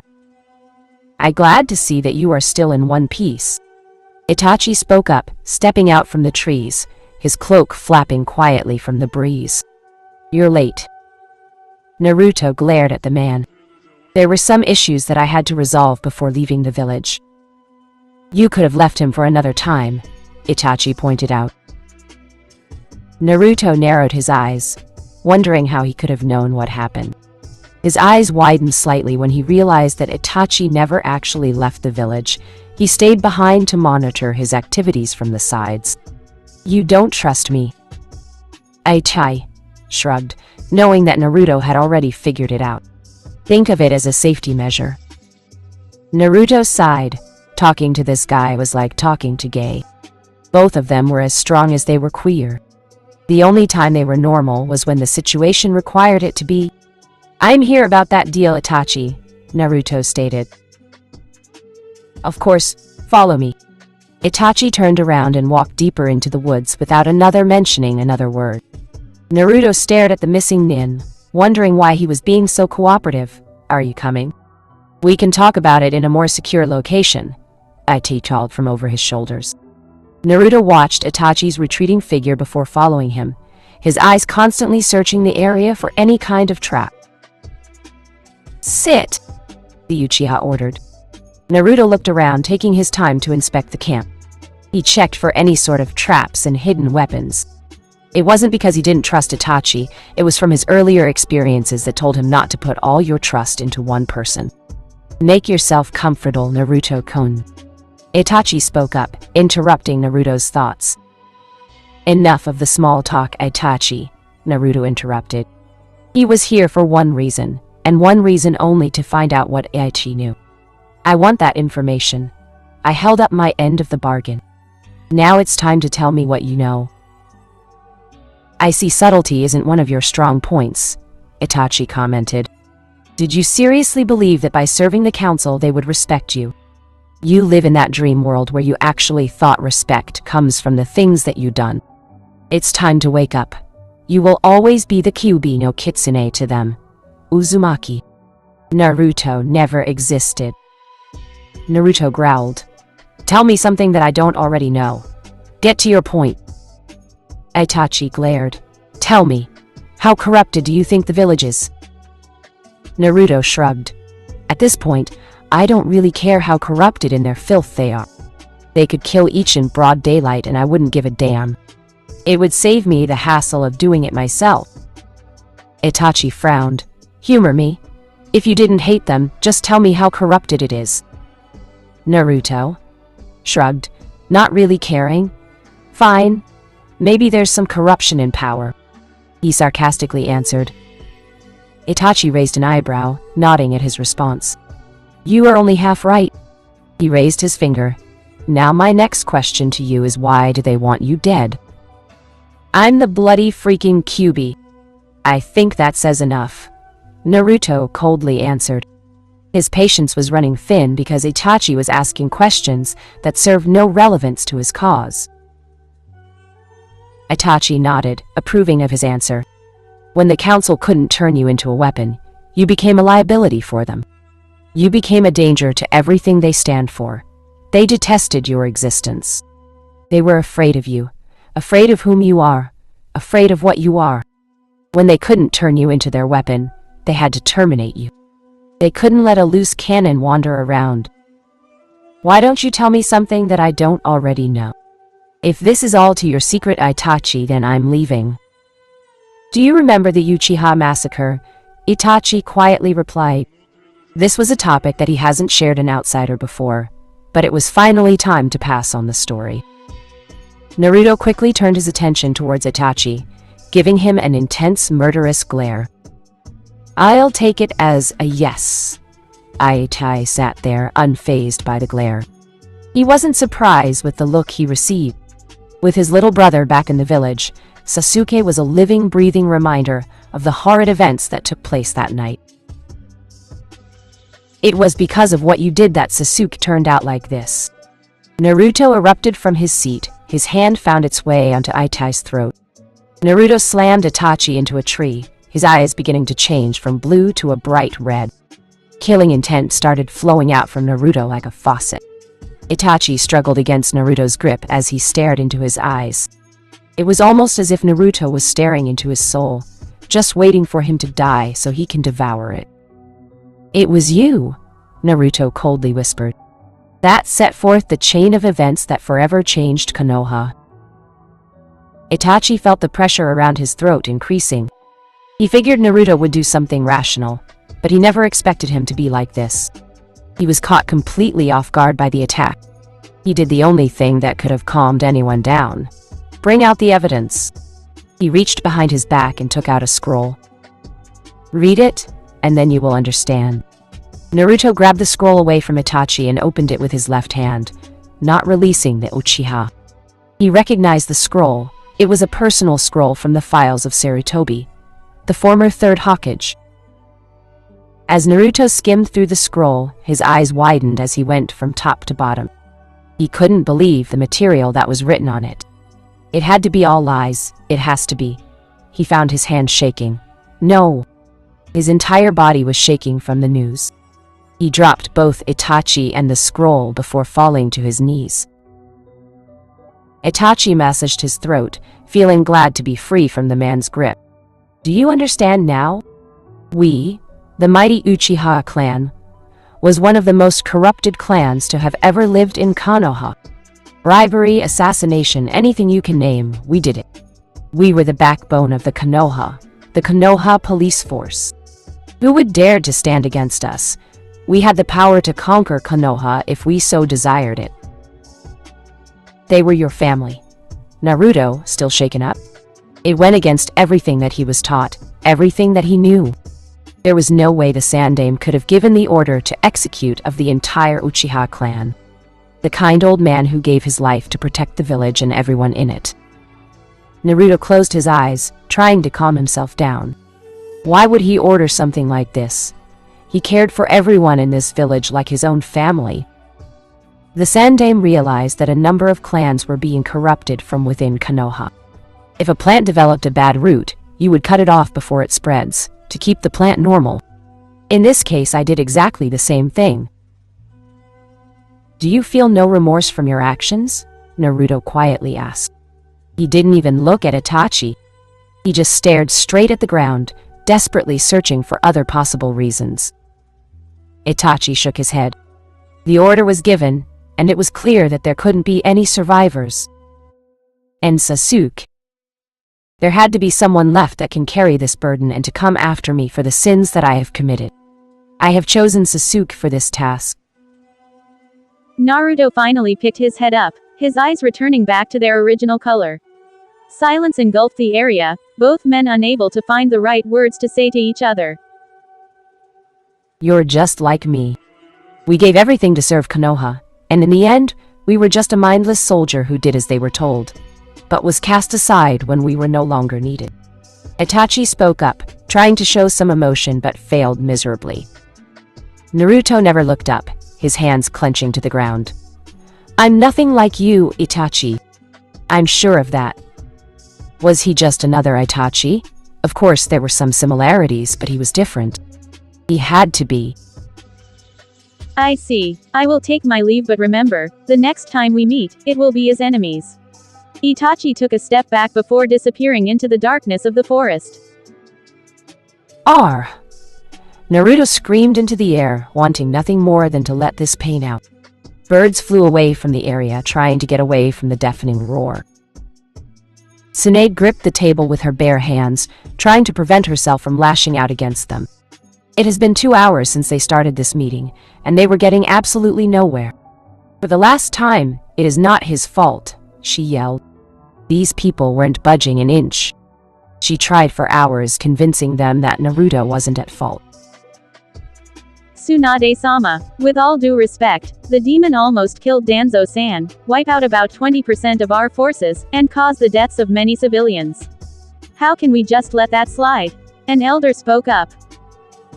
Tsunade growled in annoyance.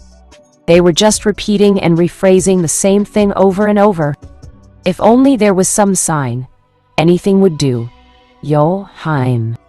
She heard the door open and saw who was poking their head inside. Speak of the devil. He'll do just fine, Jiraiya. Tsunade nodded her head, granting him permission to enter the room. Several elders gasped around the room. You have the audacity to show your face in our presence after what you did.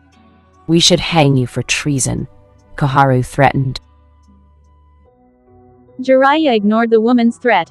He received much better threats than that, and compared to them, hers was childish. You have no control over me. I may be a ninja under the name of Konoha due to my contract, but nowhere in there does it state that I have to take orders from a group of ignorant fools. He faced the council. I am Jiraiya of the legendary Sannin, the title given to me by Hanzo himself. Both sides greeted each other with an intense glare. I would have let you guys die in cold blood if I had the chance. Jiraiya boasted. He wasn't afraid of them. These people have tasted the intoxicating essence of power and have become drunk with it. They are just not fit to be on the council anymore. Jiraiya, Tsunade called. He was making matters worse than it already is. If my student wanted, you guys would have been 10 feet under a long time ago. I truly train quite a few monsters. Jiraiya rubbed his chin, thinking back to his past students. They were truly a work of art. Jiraiya, Tsunade raised her voice a little. If I had my way, all of you would be. Jiraiya, Tsunade shouted, slamming her hands on the table. Yes. Jiraiya looked at her in surprise. He had forgotten that he was in the room with her while he was boasting off his achievements. Getting back to business, she cleared her throat. Something had to be done here. The balance of power has already shifted. If she doesn't act fast enough, the council will grow more powerful than the Hokage itself. We have decided to put Uzumaki into the bingo books, Homura stated. He is too dangerous to be left free. Fine, rank a missing nin. She pulled out some paperwork, getting ready to write down the initial details. Rank SS. Hayashi's voice spoke up. Both Jiraiya and Tsunade looked up, wondering if they heard the news right. Rank S. Tsunade stuttered. Are you insane? Hayashi stood up, knowing that it was his turn to explain the decision. He is classified as both a cage-level ninja, and he also has the QB in him, the strongest of all demons. He deserves the rank of SS. He is better to us dead than alive. Other people started to join in, supporting Hayashi of his idea. No, Tsunade calmly said. I refuse to do it. Jiraiya started applauding slowly. I am the Hokage of this village, and I do not see him as a threat. You have elected me as Hokage to serve and protect this village, and I will continue to do it until the day I die. She finished her speech by folding her arms, glaring at each member. Jiraiya, throughout the speech, stood up and was clapping loudly. I don't think you understand the situation, Tsunade-sama. We are in a time of crisis, which means that your power and our power are one and the same. During this time, we will vote and decide on important issues that concerns itself with the village. Koharu spoke up this time, all in favor of the decision. Please stand up. One by one, leaders of different clans started standing up. Tsunade stared at each of them in disbelief. Why? Naruto was friends with your children. He would never harm a single hair on them. It is because of that reason why we decided to do it, Hokage-sama. Inoichi quietly said. We have children that we want to protect. The children that we want to see succeed us. They are our future, and we must protect it for their sake. Before Tsunade could open her mouth, Inoichi is right. We're sorry, Tsunade-sama, but it is only for the best. Shikaku spoke up, interrupting her. Tsunade felt her anger just about to burst. These people are insufferable. Stubborn old fools were too afraid to let go of the old way. She slammed her fist down at the table, causing it to crack a little. Fine. Do what you want with his ranking, but know this, I will not be held responsible for whatever ninjas you send after him. With that last statement, Tsunade walked out of the room, leaving them to think it over. Naruto, for the second time today, started to feel tears dripping down his face. He sniffled. I will never be manipulated again. From this day forward, the world and everything else in it is dead to me. He got up slowly, taking deep breaths. From this day forward, I will never be a Konoha ninja again. He summoned his blade of wind, scratching out the leaf symbol on his Hitae. May Kami-sama have mercy on the souls of those Konoha ninjas. He tied the Hitae on his arm. Because they will be as good as dead. He slowly walked away, disappearing into the forest. What am I going to do, Jiraiya? I just marked Naruto for death, rank SS. That's just like saying, kill me now. Tsunade buried her head under her arms, feeling her heart breaking. I trained that Gakiheim. Don't worry. If anyone could survive this, it's that kid. Like you keep your eye on those hot springs, I bet, Tsunade muttered under her breath. Jiraiya laughed. See what you can do. I'm going to start looking for him now. Jiraiya opened the window and jumped away, leaving the Hokage to collect her own thoughts. A knock appeared on the door, disturbing Tsunade. What the hell is it now? She barked out. She wasn't in the mood for this. The new bingo book, Hokage-sama, a timid Chunin answered. She quickly took it and was flipping through the pages until she reached the name she was looking for. Her eyes widened when she read the rank. So, those bastards actually went through with it. She looked up and still saw the Chunin standing there. What the hell are you waiting for? Get out of my sight. The Chunin quickly ran out of the room, scared because of all those rumors concerning the Hokage. The legendary Sinead, the slug princess, capable of smashing mountains with her bare hands, and the best medics that resides in Konoha. It was a death wish to get on her bad side. Sinead watched as the Chunin ran out of the room, probably feeling scared. Shizui! Get in here! The already pissed-off woman screamed. Shizune immediately entered, already knowing what was tormenting her. Take this down. I want a team of trackers to go after Naruto immediately. I want to hear his side of the story. He is to be approached unharmed. Shizune jotted down the message, nodding her head as she took notes. Get me Kiba, Inuzuka, Neji, Hyuga, and Shino Aburame. 2 out of the 3 are currently unavailable, Sinead-sama. Why not? Sinead raised her voice. Things were falling apart here. God, she missed her old gambling days. The days where all she had to worry about was debt collectors, not people's lives. Kiba and Neji are currently stated to be in critical condition from fighting with Naruto. Sinead raised her eyebrow. At the same time? Yes, this was rather interesting. Naruto just took out 2 of her best Junin at the same time. Get me Hatake Kakashi and Hinata Hyuga. Shizune looked through her list, nodding her head, indicating that they were available. Get to it. I want him found ASAP. Shizune hurried out of the room, knowing the state of anger Sinead would have if things weren't done around here. Things are going accordingly to plan. Dark figure stood up from the chair smiling. And Danzo? The ninja hesitated before continuing. It looks like Naruto crippled him and his root unit before leaving Konoha. The man frowned. This wasn't good news. He needed Danzo for the next step. Damn that Jinchuriki.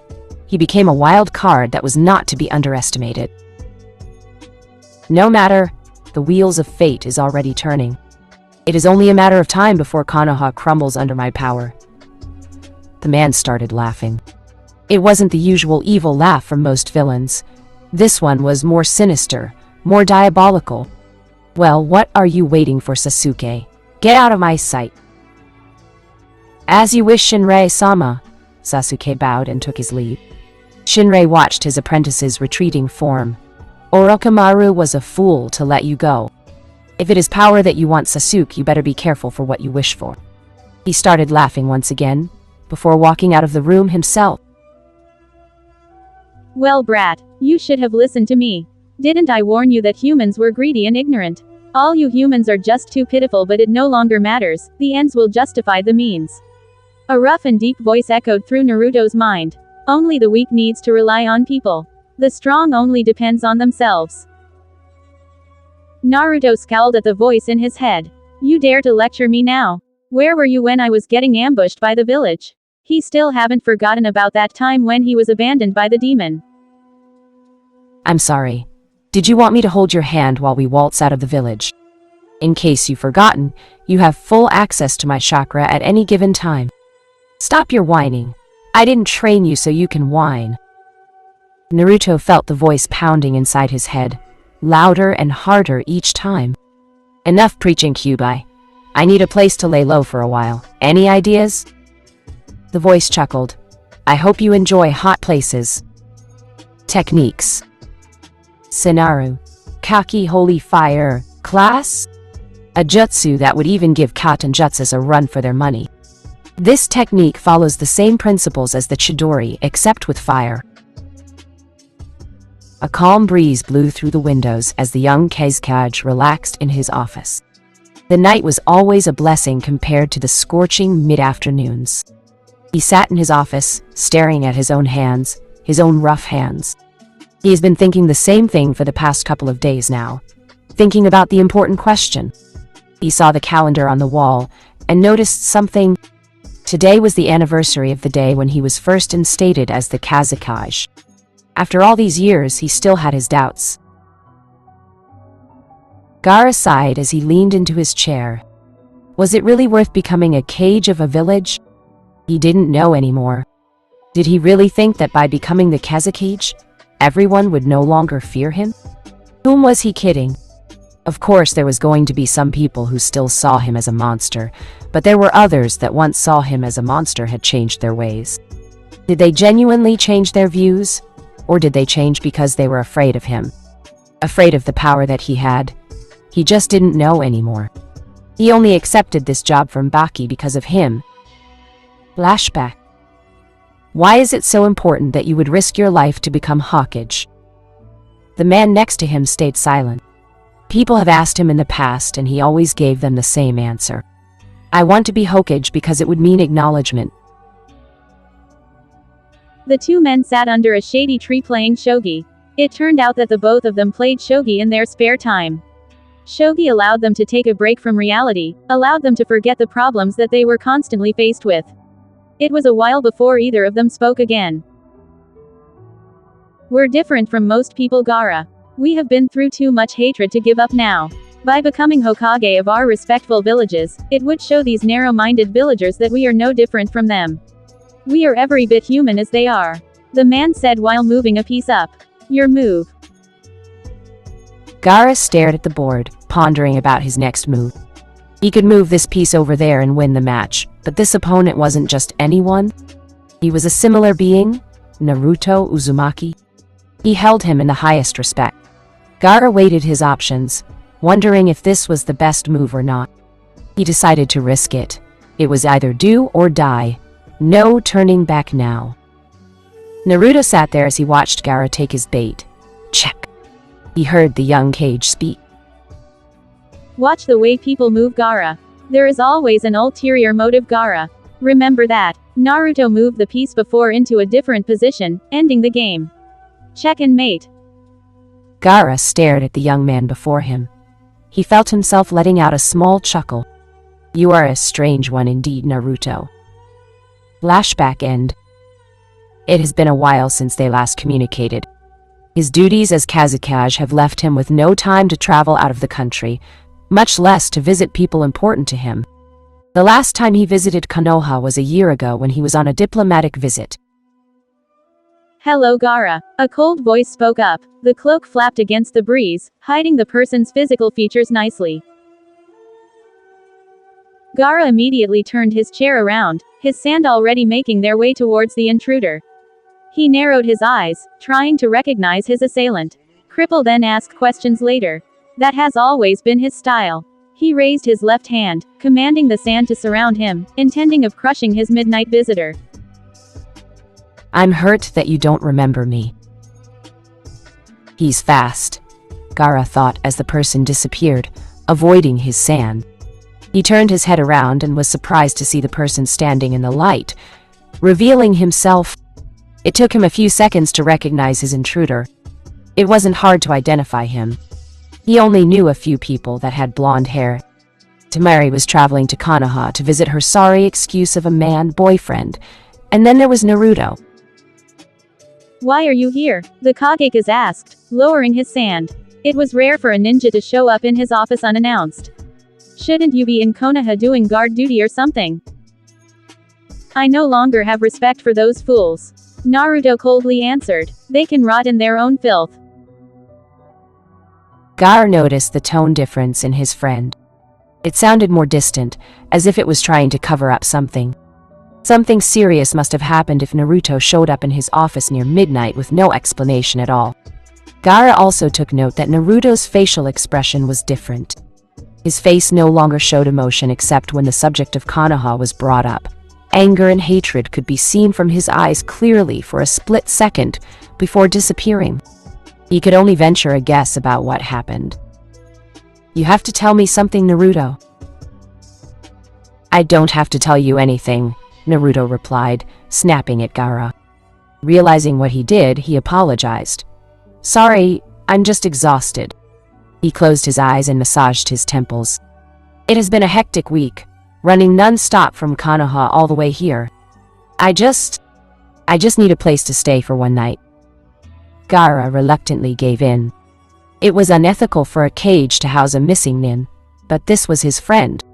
His very first friend. Stay in my spare room. I'm sure you know where that is. Naruto nodded and walked towards the window. He stopped when a sand-shaped hand blocked his exit. Do not wake Matsui up. She had a long day. Naruto raised his eyebrow to question Gaara, but decided not to when he saw that Gaara death-like glare. The sand slowly dropped to the ground when the two nodded their heads slightly, a silent agreement between men. Naruto disappeared in the night, leaving Gaara to follow behind. Next morning, Gaara stood outside the door wondering if it was wise to knock or to just open.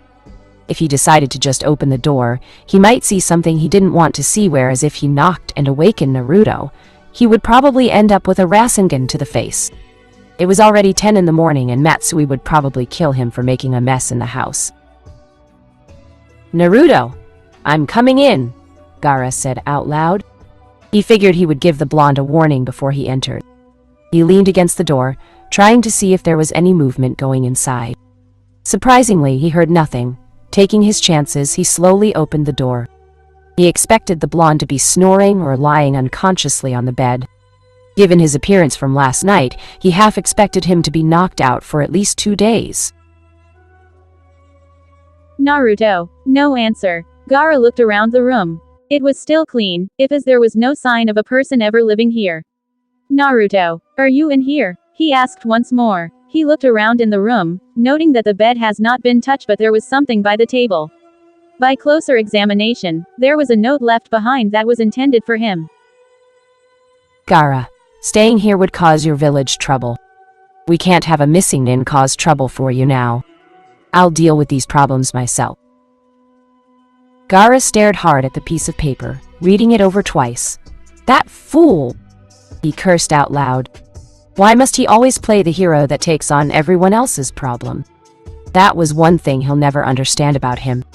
Why couldn't he just care about himself before others? Was that just too hard to understand? Is something the matter, Gaara-kun? Matsui appeared at the door, looking worried. It was unlike Gaara to just curse without reason. Nothing, Matsui. Nothing at all, Gaara replied as he crumpled up the paper. If looks could burn, that paper would have been in hell by now. 2 weeks later. The doors opened in a hurry, revealing an anxious Kankuro. Gaara! I think you should take a look at this. He waved a small booklet in his hands. Gaara continued to do his paperwork, ignoring his brother's presence. This had to be out by today and he'll be damned if he was late to dinner again. Not now. Get out. But I seriously think you should, Kankuro protested. Gaara looked up and glared at him. Fine. Have it your way. Kankuro threw the booklet at his younger brother, knowing that without Temari, or Matsui here, Gaara wouldn't listen to anyone. He was so focused on his job that he sometimes forget to eat lunch. Gaara removed the booklet from his face and looked at it. The new bingo book? He looked at Kankuro, waiting for him to further explain. Are you hinting that I should quit my day job and make a career hunting these people? Kankuro rolled his eyes and shook his head, turned to the last page. Gaara flipped to the last page.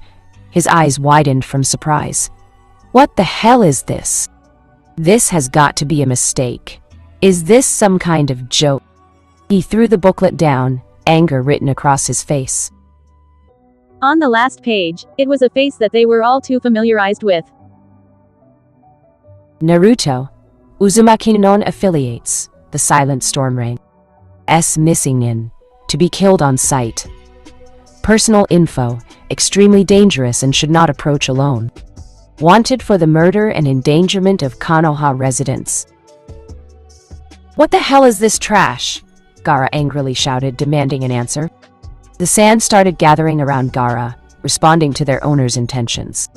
Was this the reason why he left? No, it must be something else. Naruto wouldn't kill anyone, much less those villagers. Kankuro backed away, actually fearing his younger brother in years. In all his life, he has never seen Gaara this enraged. Not even back during the Chunin exams when his seal was still unstable. I want all trades, alliances, resources, anything remotely connected to Konoha in my office within 5 minutes. Gaara growled. If this was some kind of joke, then by all means he'll show them what it is like to joke with the Kazakage. Konkuro nodded his head as he left the room, rushing to get the requested items. No one else wanted to be Gaara's secretary and he was the only one stuck doing it. As he thought back to how angry Gaara was, he decided to increase his pace, fearing that this could only lead to trouble. Only a complete idiot would mess with Gaara right now. 1 week later. Shizune checked her watch as she waited outside the doors. If she just slightly pressed her ear against the door, she could hear almost everything that was going on in the room. Shizune decided against it. She would have to trust that whatever they're talking about inside would be relevant. Why must she kid herself? Whenever those two get together, they usually first end up drinking sake before Tsunade-sama loses her temper from something perverted that Jiraiya-sama would say. It was almost like a formula between the two. One can't happen without the other. Get out! Get out! An angry voice shouted. The doors quickly opened as Jiraiya ducked under a flying saucer. Okay. Okay. No need to get angry, he shouted back. He quickly closed the door, avoiding a head-on collision with an empty sake bottle. Did you comment about her breasts again? Jiraiya turned around and released an inconspicuous laughter, knowing that he was caught red-handed. What, Shizune-chan? I'm appalled. How could you think that of me? Shizune shook her head. It was like teaching an old dog new tricks. They never learn from their mistakes. Yeah, the man finally admitted. He had nothing to fear. Shizune wouldn't hurt a person that was like an uncle figure to her. Shizune held the files closer to her chest and stared at the door. She's been depressed since he left, hasn't she? Yeah. Couldn't you do anything to cheer her up? Yeah. Shizune felt the last of her nerves twitching. Could you say anything else besides yeah? Yeah. That's it. She had it with this perverted man. No woman could ever have the patience to talk normally with him. She quickly kicked him in the groin before allowing herself into the room. Jiraiya was left outside on the floor, groaning in pain as he tended to his family jewels. Tsunade-sama? Are you okay? Shizune asked, concerned for her mentor's well-being. She noticed that Tsunade hasn't been drinking a lot lately, and people have claimed to see her actually finishing the paperwork. That itself was frightening. Did I do the right thing? Tsunade looked up, confusion written on her face. Was my actions justified? Ever since he left, she began doubting her actions, wondering if what she had done was right or wrong. Every day, she felt her heart breaking into more and more pieces as she wondered what that boy was up to. I'll watch over that boy. That's what Jiraiya said while trying to cheer her up. Ha, what a laugh. That perverted leech didn't even leave the village to look for him. All he did was stay constantly at her side. She was thankful for that, but she'll never tell. I don't think you're a terrible person, Tsunade-sama. I believe that you did it for the village. You saved his life by granting him his freedom. Shizune replied. He wouldn't want you to be like this. Ever since he left, her mentor was drowning herself in work, believing that it was the only way she could take her mind off her mistake. Even Jiraiya had to take extreme measures, insulting and being more perverted than usual. It has worked to some extent as she begun to show some life, but it was still far from what she used to be. I don't think he'll see it this way, Tsunade said as she rested her chin on her arms. And now Suna has cut off all ties with Konoha. They didn't even give me a goddamn good reason. I'm sure everything will work itself out, Shizune replied. She saw an empty spot on the desk and put some more paperwork down. No one had expected it to happen so fast. Suna sent a messenger bird with a letter personally addressed to the Hokage stating that they were removing all ties with Konoha, ending their alliance, and threatened that if they find any Konoha nin in the village, they are to be executed immediately. It was an understatement to say that the council was outraged. They were furious, demanding to go to war. It took every ounce of persuasiveness from Tsunade to stop it from happening. They just didn't have enough manpower to march straight into the desert and make war with the Kazakaj. Tsunade groaned as she noticed that her stack of paperwork just increased by 5 inches within the last 10 minutes. It was just unheard of. Shizune giggled as she watched the frustration and anger appear one by one on Tsunade's face. "Don't kill the papers now. There are some important documents in there." "Screw this." Tsunade took one look at the paperwork and made a face. She got up and stretched her arms, feeling her body coming alive. It's too nice of a day to be spent cooped up in this stuffy office. She made her way towards the door and motioned for Shizune to accompany her. Shizune gladly accepted the invitation. It was really a nice day, and maybe it was a new day, for a new beginning. As months passed, the village began to recuperate, rebuilding itself from the damage. Villagers were once again happy, knowing that their children were safe. The entire military division of Konoha began to reevaluate their standards, making sure that nothing like this would happen again. Konoha had also begun to offer more training to ninjas, allow them to prepare for any type of situation. Missions were still being given and completed at the usual rate. Even Kakashi had begun to show up on time, which surprised his team. Sasuke and Sakura were still going out, but were taking it one step at a time. Neither one wanted to rush and destroy the relationship that they worked so hard to build up on. Sakura had to sometimes watch Sasuke in case he overdid himself with training. Ever since he was found beaten on the ground, he had taken it on himself to increase his training regimen. No one knows what happened that day, but they could only guess.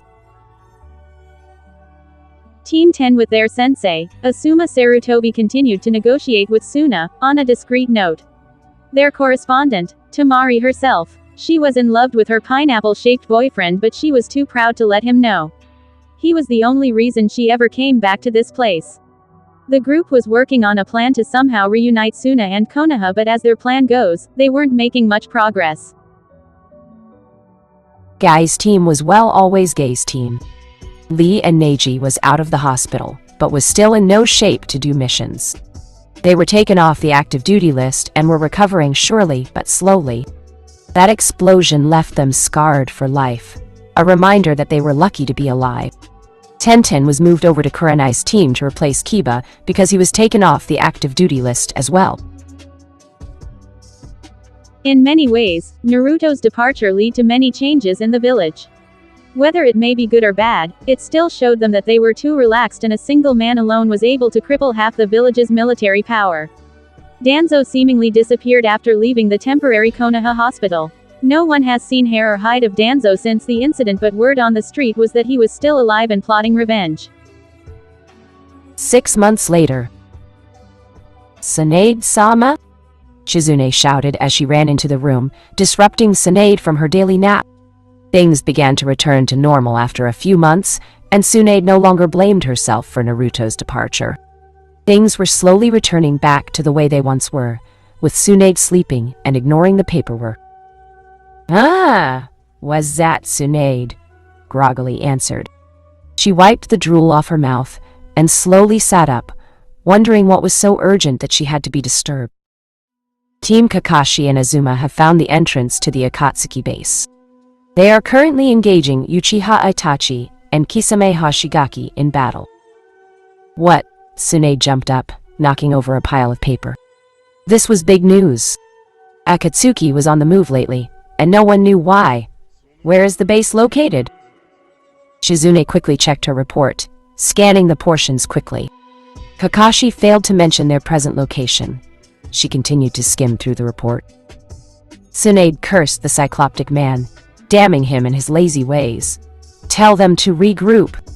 There must be a reason why those two were the only ones there. Tsunade could feel it in her gut. Something bad was brewing out there and she didn't like it. Shizune didn't bother to interrupt. She could hear the urgency coming from her voice. She was only like this when she truly believed it was a crisis. She quickly excused herself and walked out of the room to do what was asked of her. Akatsuki base. "You're really pitiful, Sasuke. You had several teachers, and yet you're still weak." Itachi said as he brought his elbow down on Sasuke's left leg, attempting to break the knee. I shouldn't have spared you back then. Sasuke jumped up and performed a roundhouse kick with his other leg, trying to get Itachi to release his hold. Itachi ducked under the kick and forcefully threw him towards Sakura. Sakura braced herself to catch Sasuke, keeping the damage done to them to a minimum. You come in here and expect to kill me at your level. I'm very disappointed.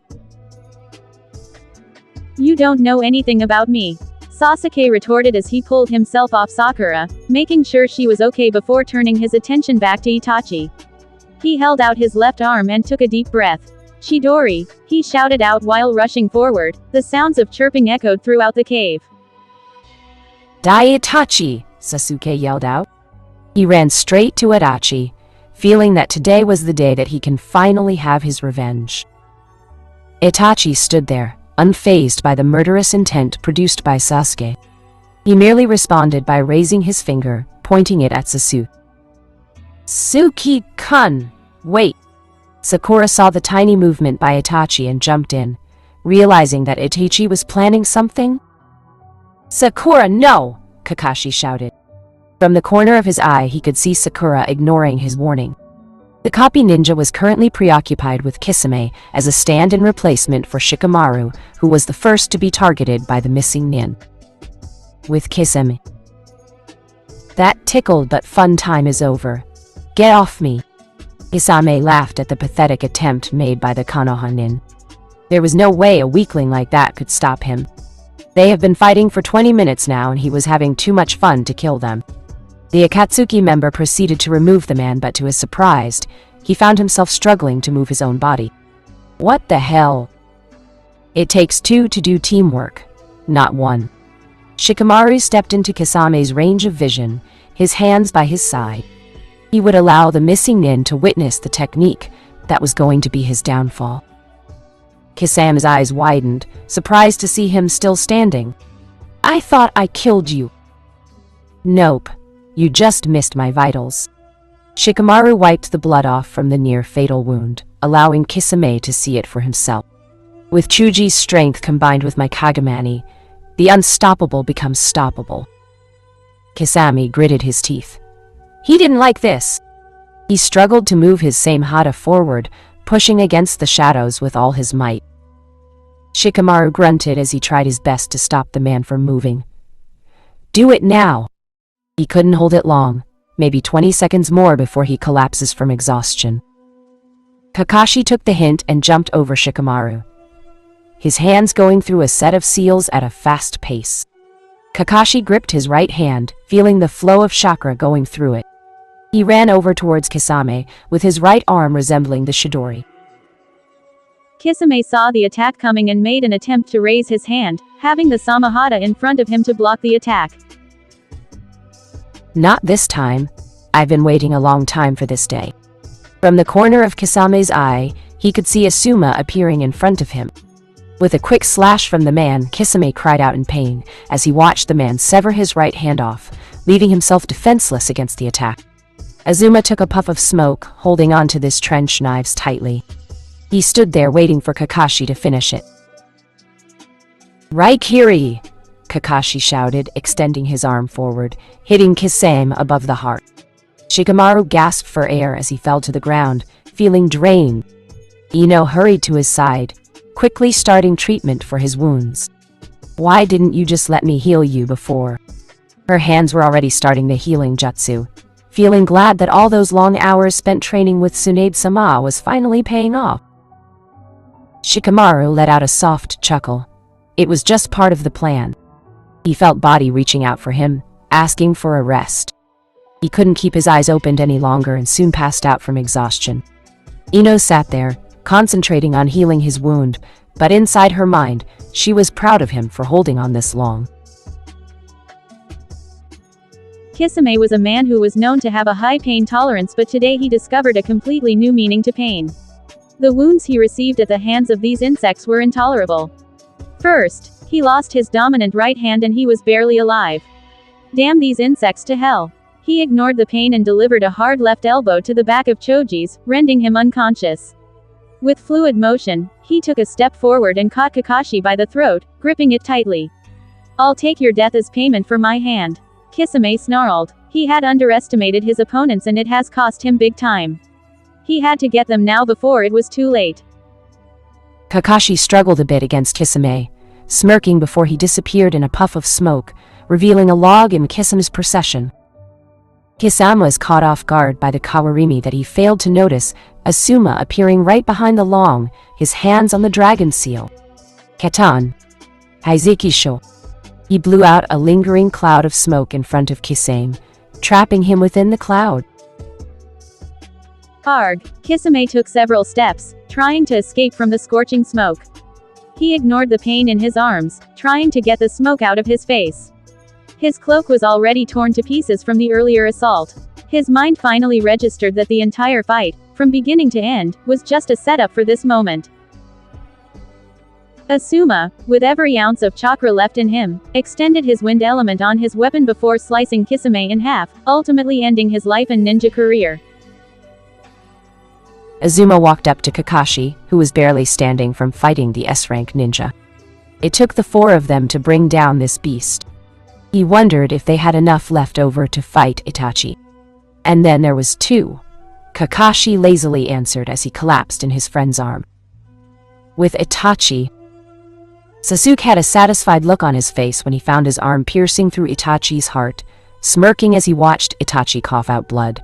But his expression turned to shock when the Itachi in front of him disappeared into birds. "This is how you do it, little brother." Sasuke turned around, surprised to see Itachi racing up to him with a Chidori. "How the hell did he put me in a genjutsu?" Sasuke shook off that thought, immediately preparing the required hand seals for another Chidori. "Bring it, Itachi."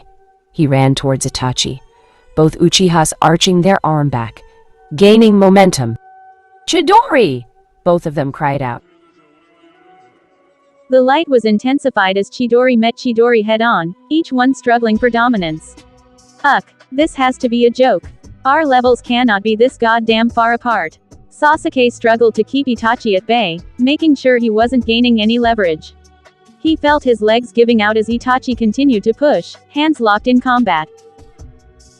"You lose once more, Sasuke." Itachi stood a step forward, using his body weight to gain an advantage. When he saw Sasuke struggling to push back, Itachi immediately withdrew his hands, catching his little brother off balance. Shit, Sasuke felt himself slipping as Itachi released his hand, canceling his own Chidori. Sasuke tilted his head up, to see Itachi smirking down on him. It can't end this way. Itachi quickly rammed his knee against Sasuke's jaw, sending the boy backwards. He saw the perfect moment and struck his arm out, the black-colored Chidori aimed straight for the heart. "The Shinigami will not be claiming Sasuke-kun's soul today. Itachi!" Sasuke turned his head slightly to see Sakura standing there, his eyes detecting chakra gathering in her fist. "Take this!" Sakura slammed her knuckle into the ground, causing a shockwave that knocked Sasuke off his feet, saving his life. Itachi had a look of surprise on his face when he saw Sasuke drop to the ground in front of him, just missing his attack. Sasuke saw his window of opportunity and took this chance to counter. He regained his balance on his feet and landed an uppercut on Itachi. The elder Uchiha took a few steps back, caught off guard from the sudden attack. Itachi wiped the blood off his mouth and smirked. "Good try, but it's still futile." Itachi's regular Sharingan changed into the Mankyo and began to spin. As he began calling forth one of the Mankyo's technique, something stopped him from moving his body. "For a missing nin, you're quite careless," Ino whispered as she appeared behind him. Itachi had no time to react when he felt something stabbing him in the back. Itachi felt his body becoming numb as Ino removed the syringe from Itachi's back. She held Itachi's arm out, preventing him from doing any jutsu. "Now Sasuke!" Ino and Sakura both shouted. They both knew how important it was for Sasuke to kill his older brother. Ever since he was a genin, he had been waiting for this day, living in hate and sorrow just to kill him. And now, the chance has finally arrived. Today it all ends, Itachi. Sasuke held out his left arm and took slow breaths. Reikiri. Sasuke yelled out, feeling the power cruising through his veins. This was the improved version of the Chidori, twice the killing power, twice the damage. He had worked hard to get it to his stage and now, he can finally use it for what it was originally intended for, assassination. He dashed towards his older brother, his eyes guiding his body every step along the way. Itachi closed his eyes, knowing that his death was imminent. There was no use denying it. He had no regrets. He did what was asked of him and nothing more. He felt his heart yearning for him to keep his eyes open, to see his younger brother kill him. Today you will finally pay for what you did 13 years ago. Sasuke took a leap into the air, wanting to finally feel free from the burden he was given to carry. While he was in flight, he saw no emotions in Itachi's eyes, which pissed him off even more. Even now you still show no remorse for the massacre. He thrust his arm forward, preparing the final judgment for his brother. In a sudden moment, a cloaked figure that stood by the sidelines watching decided to finally make his move. Within a blink of an eye, the figure disappeared from the sidelines and intercepted Sasuke's attack with a kick to the ribs, sending him away from Itachi. Sasuke was sent skidding towards the ground, his left arm accidentally touching the floor, resulting in an explosion. Everyone stood there, unsure of what was going on. The figure stood in front of Itachi, his hands inside his cloak. Sasuke slowly got up on his feet, furious at the newcomer's arrival. "Who the hell are you?" he spat out. He had so many chances to kill Itachi and every one of them were interrupted. The figure ignored him as he carefully scanned the crowd. 1, 2, 4 people left, he counted to himself. He turned his attention to the man behind him, finding the scene quite amusing. "Itachi, it seems that our positions are now reversed." Itachi raised his eyebrow, recognizing the voice. He tried to speak but found nothing coming out of his mouth. No response. It must have been a pretty strong drug to keep you from talking. "If you're with Itachi, then you are my enemy as well." Sasuke disappeared from his position, adrenaline rushing through his veins. He was moving faster than before, but he paid no attention. His mind set on killing the people in front of him. With his Mangenkyo Sharingan activated, he was already behind his brother and this mysterious figure. "Nothing will stand in my way. It is my destiny to avenge my clan." Sasuke quickly performed another Raikiri and thrust his arm forward, intending of ending the fight with one blow.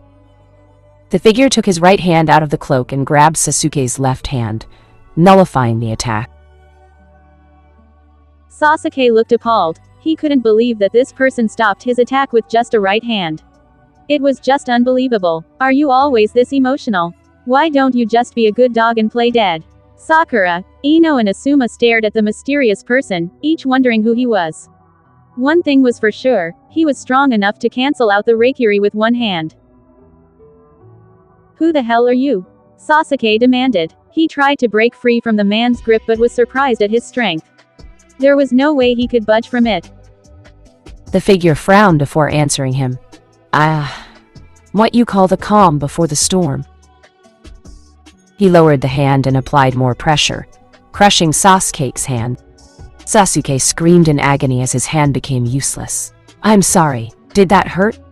The man then slammed his fist into Sasuke's ribs, breaking several of them. Sasuke dropped to the floor, his body screaming out for mercy. He glared at the man, his eyes glowing with hatred.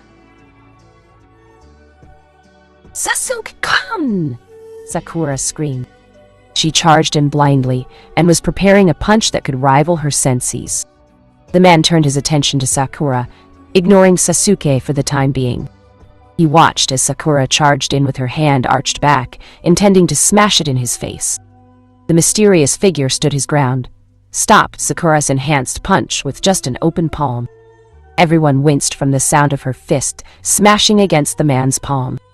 A painful scream could be heard as Sakura pulled her fist back, several bones broken and cracked in her hand. She sat on the floor, tightly holding her hands while glaring at the man. "It's been a long time, Sakura." The figure removed his hood, revealing his blonde hair and blue eyes. Sakura's eyes widened as she recognized the figure. Naruto. Everyone stood there shocked. Shock was just an understatement. No one had expected the blonde to show up here out of all the other possible places. Naruto stood there, his face deprived of any emotion as he looked into Itachi's eyes. My debt to you is now repaid, Itachi. A life for a life. Why must you always be in my way, Naruto? Sasuke screamed. It was always Naruto that stood between him and his goals. There was never a time when he had no competition. Sasuke leaped forward, his right hand on the kusanagi. He brought it down with a diagonal slash on Naruto, aiming to cut off his head.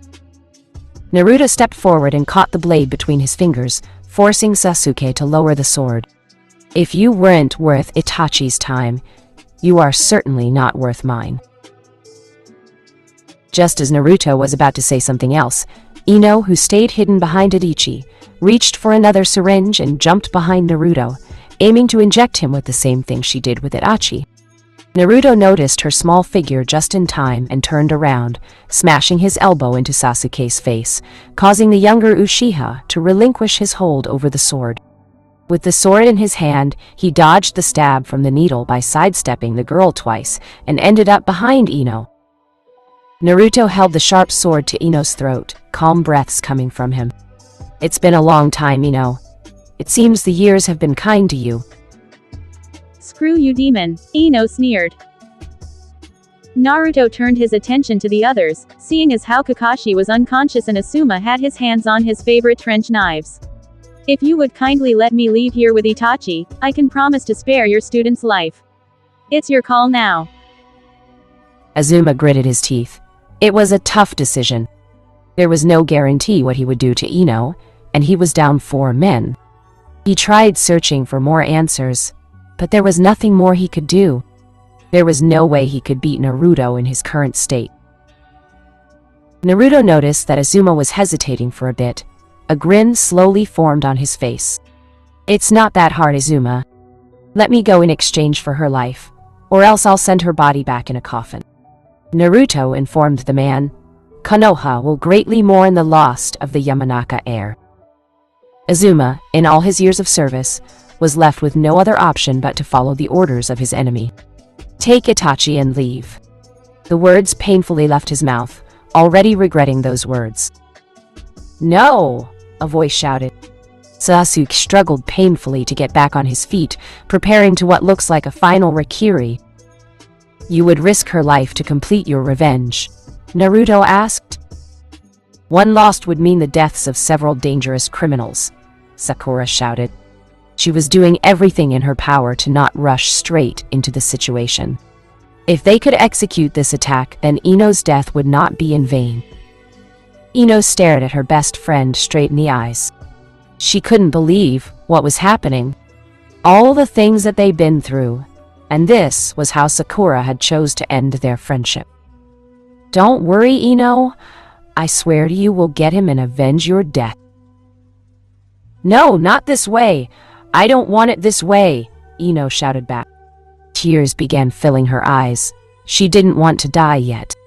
She still hadn't done all the things she wanted. She wanted a family, a nice house where her kids can grow up and play. All those dreams that she had started to fade away. Raikiri! Sasuke charged in, aiming to kill everyone that stood in his path. He had put all his chakra into this final attack. Naruto stood there, shaking his head. This generation of ninjas that Konoha raised turned out to be quite a disappointment, hasn't it, Asuma-san? Azuma looked bewildered as he saw Naruto disappeared out of Sasuke's way, causing him to collide into Sakura, sending them both into the ground once more.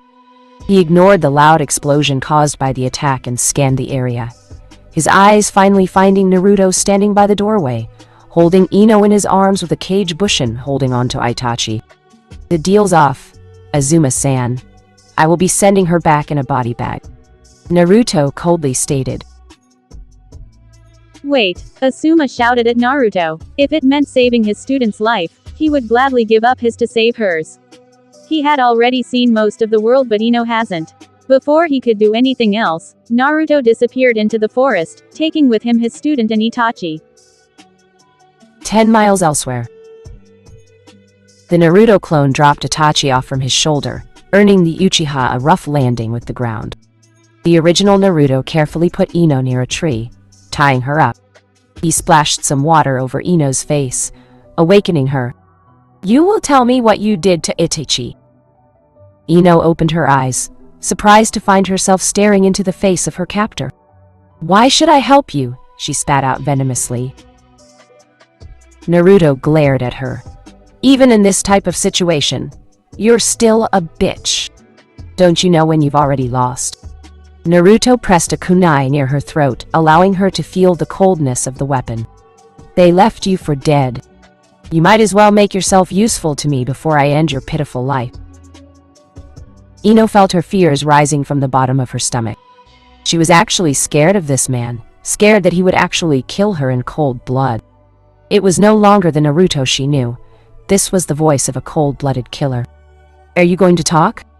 Naruto pressed the weapon in, drawing a little blood. "Or do I have to dig a little deeper?" It was an experimental paralyzing serum. The effects should have worn off by now. "Please don't kill me," Ino answered quickly, fear taking over her body. Naruto heard some noise behind him and turned his head to see Itachi moving. The Uchiha began to move his body, able to regain feeling over his body once more. "A bit theatrical back there, don't you think, Naruto-kun?" Naruto shrugged. "Whatever works, Itachi." The Uchiha nodded. They have lost track of the boy since he disappeared after destroying half of Konoha's military force. The QB container was somehow able to avoid their radar, which made tracking him insanely difficult. "Why did you save me?" Naruto blinked twice, surprised at the question. Nevertheless, he had a purpose for saving his life. "I've come to take you up on that offer." Itachi thought it over before answering. In his mind, he was actually impressed with the strength that the QB container displayed. It would seem like he greatly improved during his travels.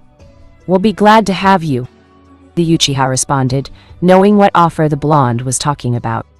With the loss of his partner, Naruto Uzumaki might make a great addition to the team. Naruto turned his attention to the whimpering Ino, who was sitting there looking scared. Naruto walked up to her and stared into her eyes. "I could end your life right here, but I won't." He looked around, seeing if there was anyone nearby. He took out a kunai and held it tightly, a sign that most people do before stabbing or cutting something.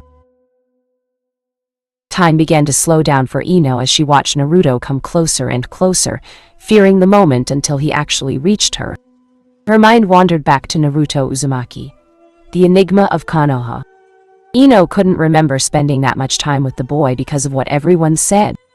She could feel his power radiating off him like the sun giving off warmth. It happened so quickly. In a flash, Naruto just disappeared from their lives and reappeared at the trial to just disappear once more. Now the man was standing in front of her, probably going to end her life. If she could go back in time to change all this, she would make sure this wouldn't have happened. Ino saw Naruto bringing his arms closer, and she closed her eyes, anticipating the pain to come. She had gotten cut, stabbed, and sliced before, and each time, it still frightened her. She opened them a second later when she felt her chains become undone. Never in a million years did she accept him to do this. If it was the other way around, she would have done the same thing. Ino looked up and met Naruto's eyes, wondering why he didn't kill her. "Why?" she whispered out.